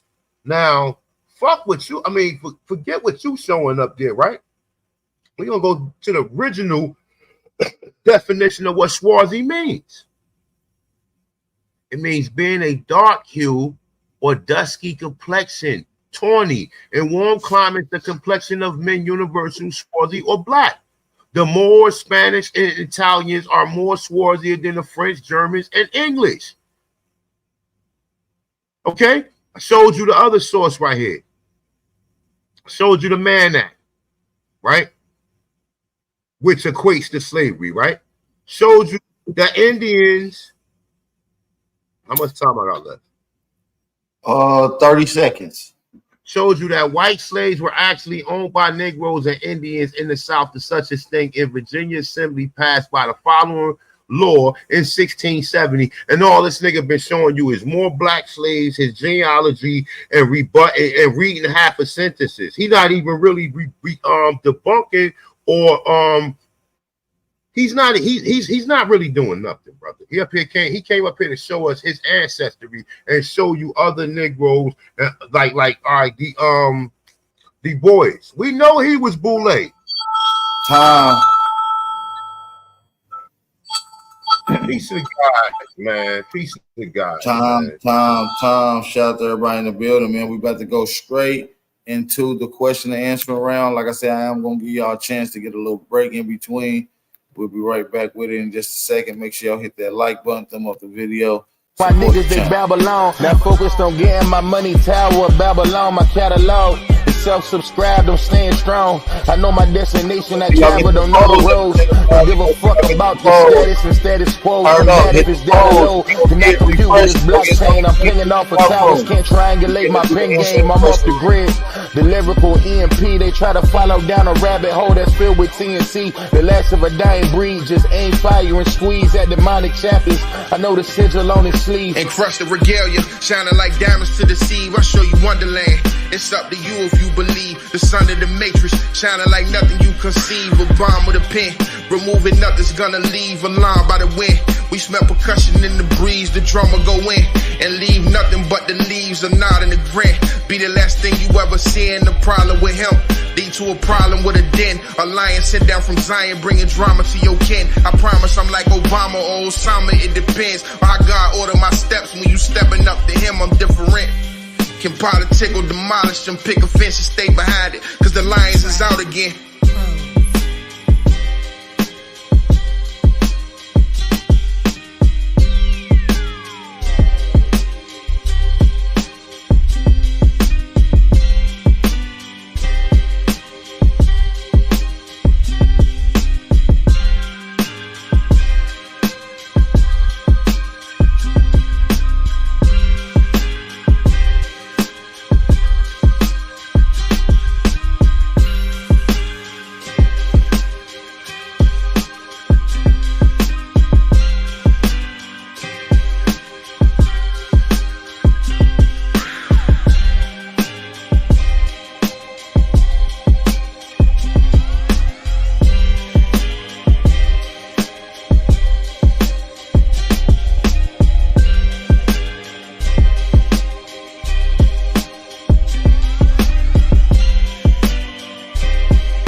Yard.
Make sure you hit the polls. I see brothers saying that they don't see the polls in the chat.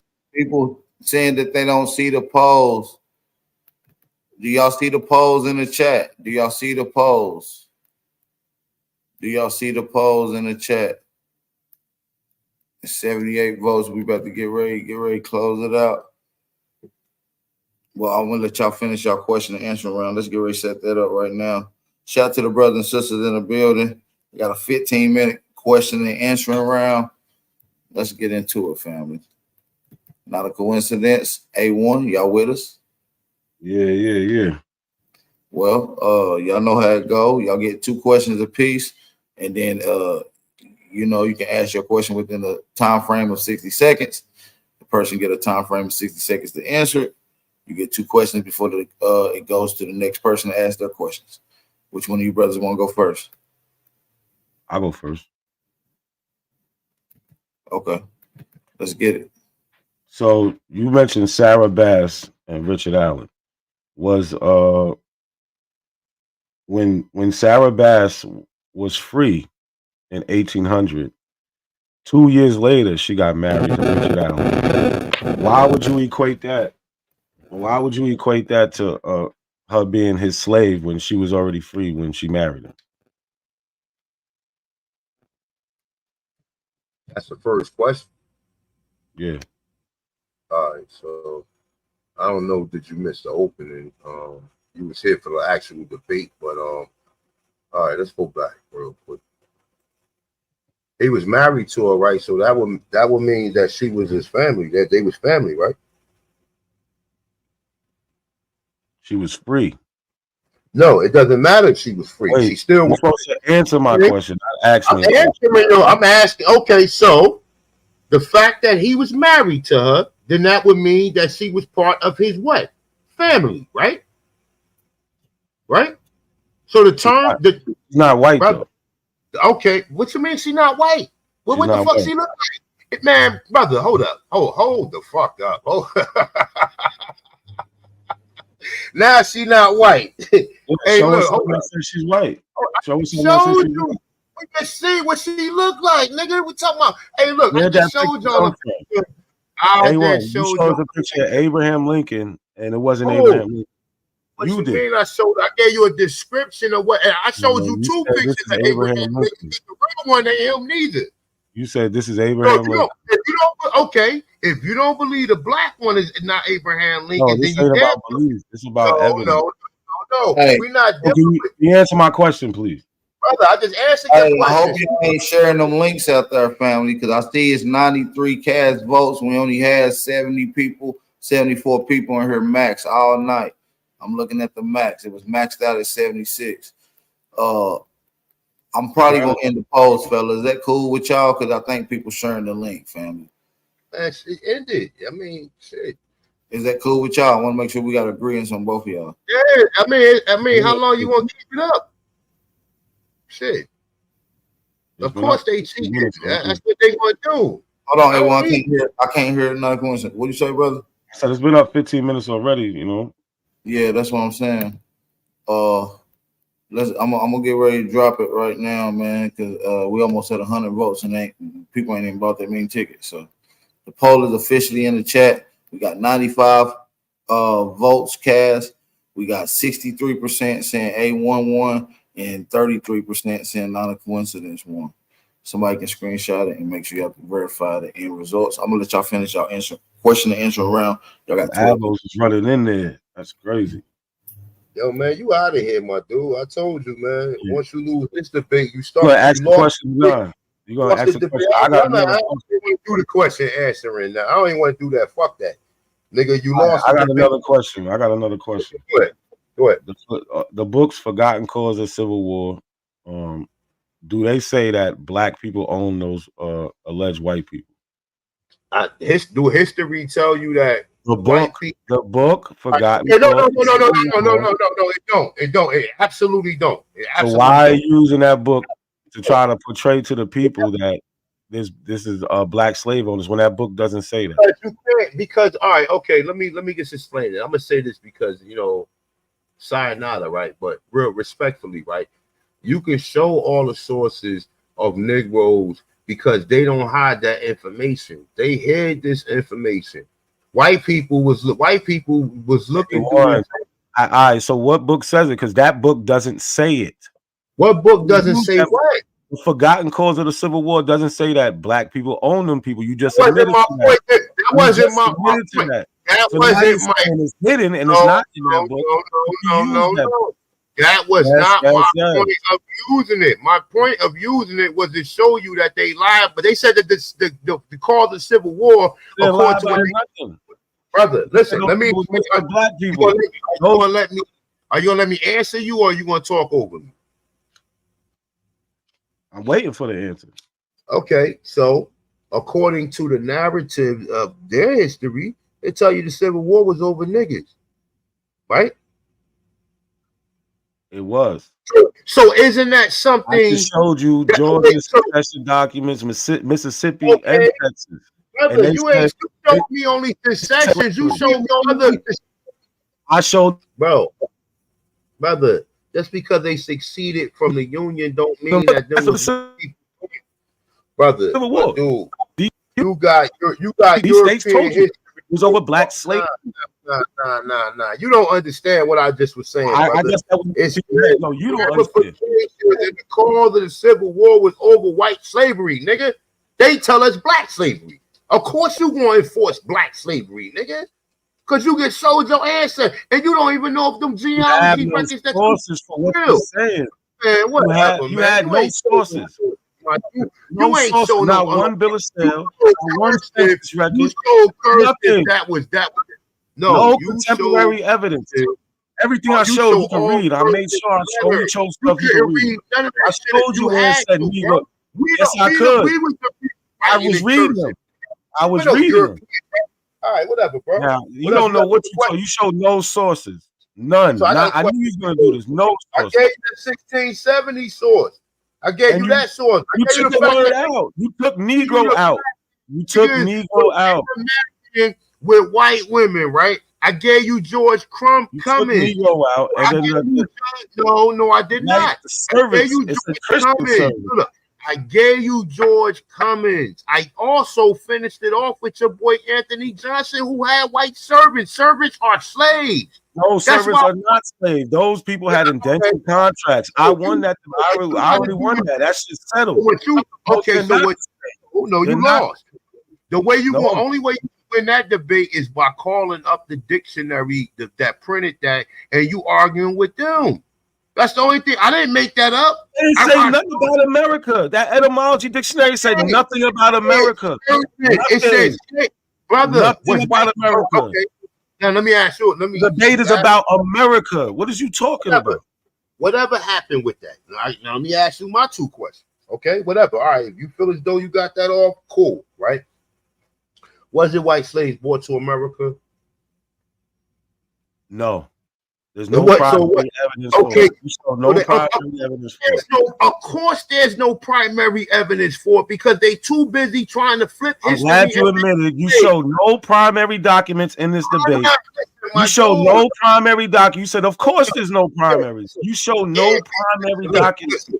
Listen, okay. So it's all made up. Okay, so it's made up. That no evidence for it. You just admitted it. No evidence. What you mean? I just admitted. You showed no bill of sales.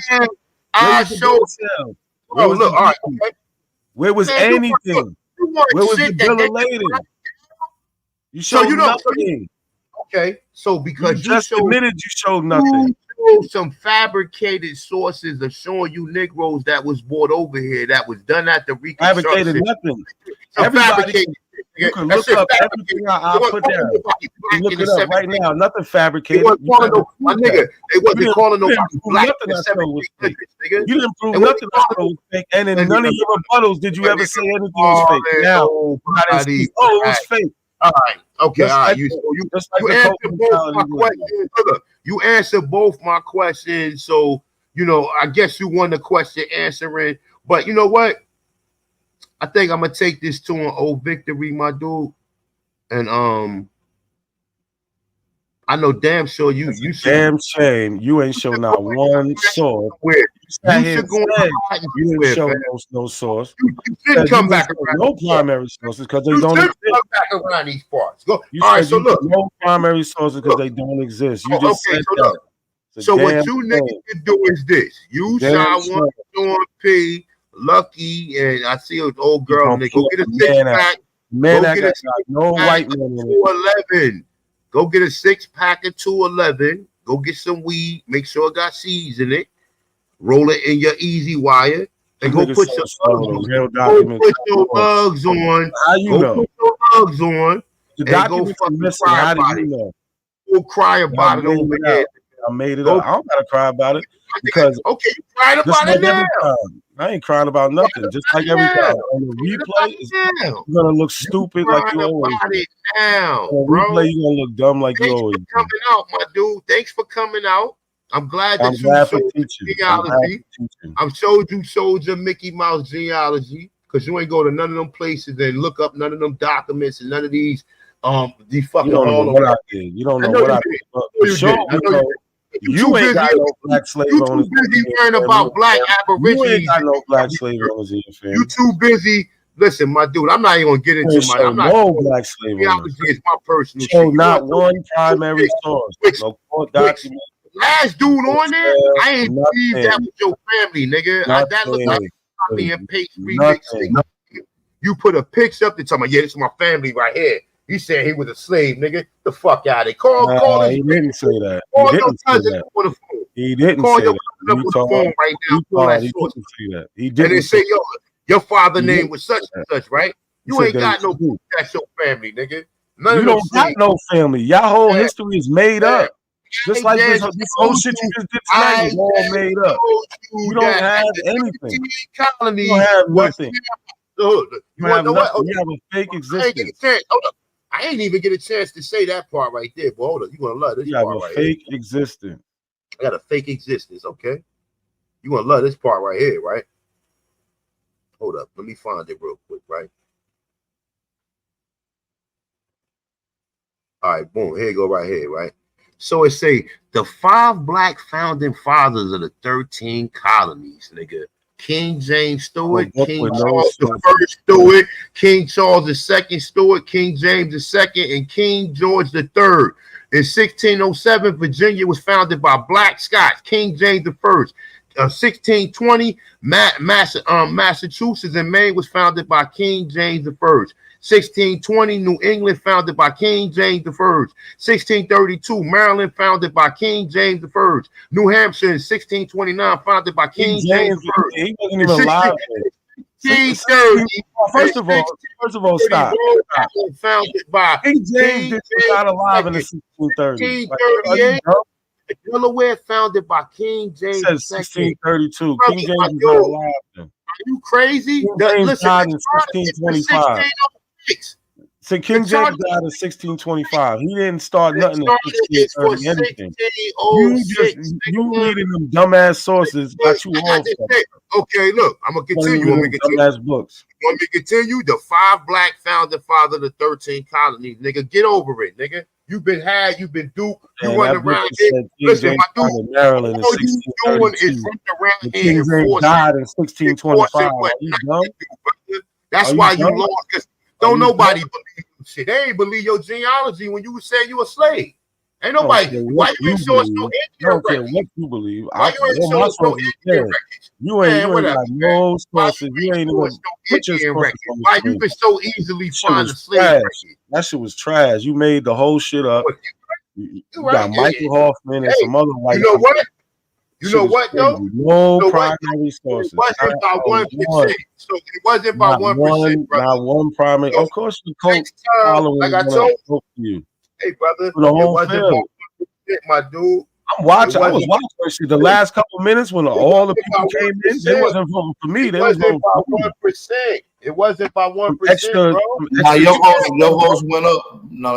It went up. It went up. And then not the last. I was on 33% for the last 3 minutes. I was watching. Look, hey, Sky One, you was rooting for not a coincidence. All Aboriginals running in here. We can tell how the numbers go. We see it. You little bitch, you took the hell with him. You was in there pom-pomming. Not a coincidence, not a coincidence. So not a coincidence, lost, nigga. All that energy you helped. You ain't show one primary source. You're trash. Nigga. You feel devastated, Side One, don't you? Abel was sit there and vote, and the guy admit he didn't show no primary sources. What type of shit? One's probably crying right now, nigga. He probably crying. It went exactly how I thought it would go. Man, go get primary sources. Go get your man. He needs you. Still vote go for to you. your after party over there. Drink your Still Reserve or your 211.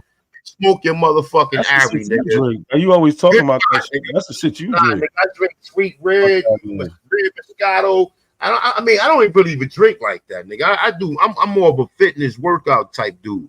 So I don't really be putting a lot of poison in my body. I tell you one thing.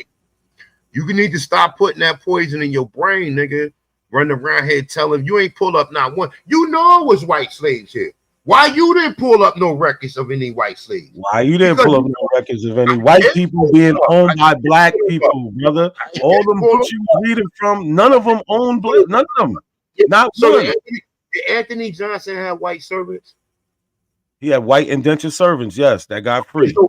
So did anything that I read about The how only slave he had was John Chason. That's Tom. The only slave he had was John Chason. Everybody in the building, man. Welcome to the Bat League. This is the Aboriginal Power Debate League, where all knowledge is being tested, calling out all Aboriginals, calling out all Pan-Africans, all Hebrews, all Moors, all Indians. Come step in the ring and put your information on the table. Bat League.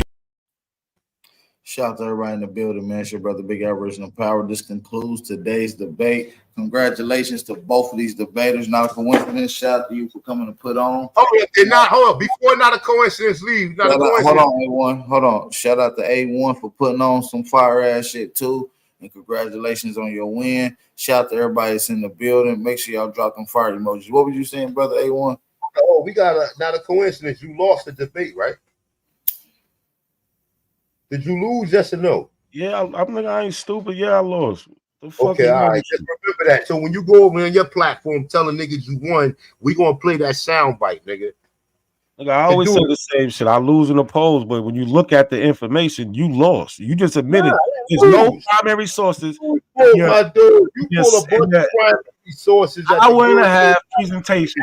He didn't show one primary source. Hold on. This is done with the back and forth. I appreciate you brothers for coming through. I'm gonna hit y'all brothers up in just a second on the back end. And I do want to say shout out to everybody in the building. If y'all can hear my voice right now, drop them fire emojis in the building. I do want to make a special announcement. Drop that fire emoji in the building. If y'all can hear me, I want to make sure I got everybody's attention. Shout out to everybody in the building. I really do appreciate everybody for tapping in to this. This was a fire ass debate. I appreciate everybody that supported. The special announcement, man. Let's get into the special announcement. January the 30th, we got my brother Hawk School versus Dr. Longo.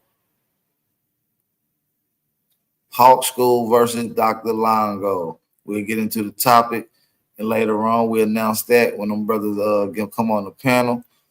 So you'll probably see them brothers in the after party sometime tomorrow, if not Monday.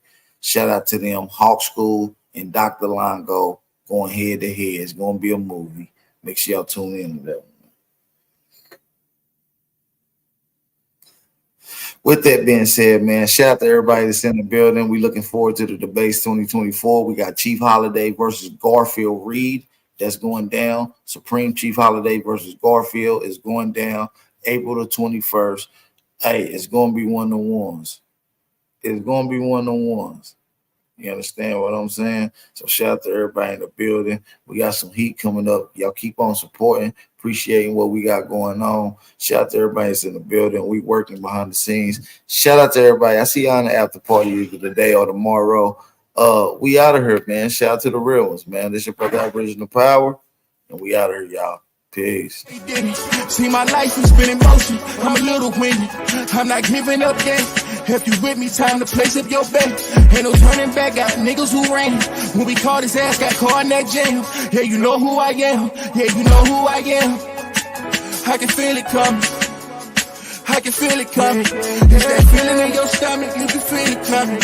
It's that feeling in your stomach, you can feel it coming. Yeah, you can feel it coming. Fake love, it's fake you in your face, love.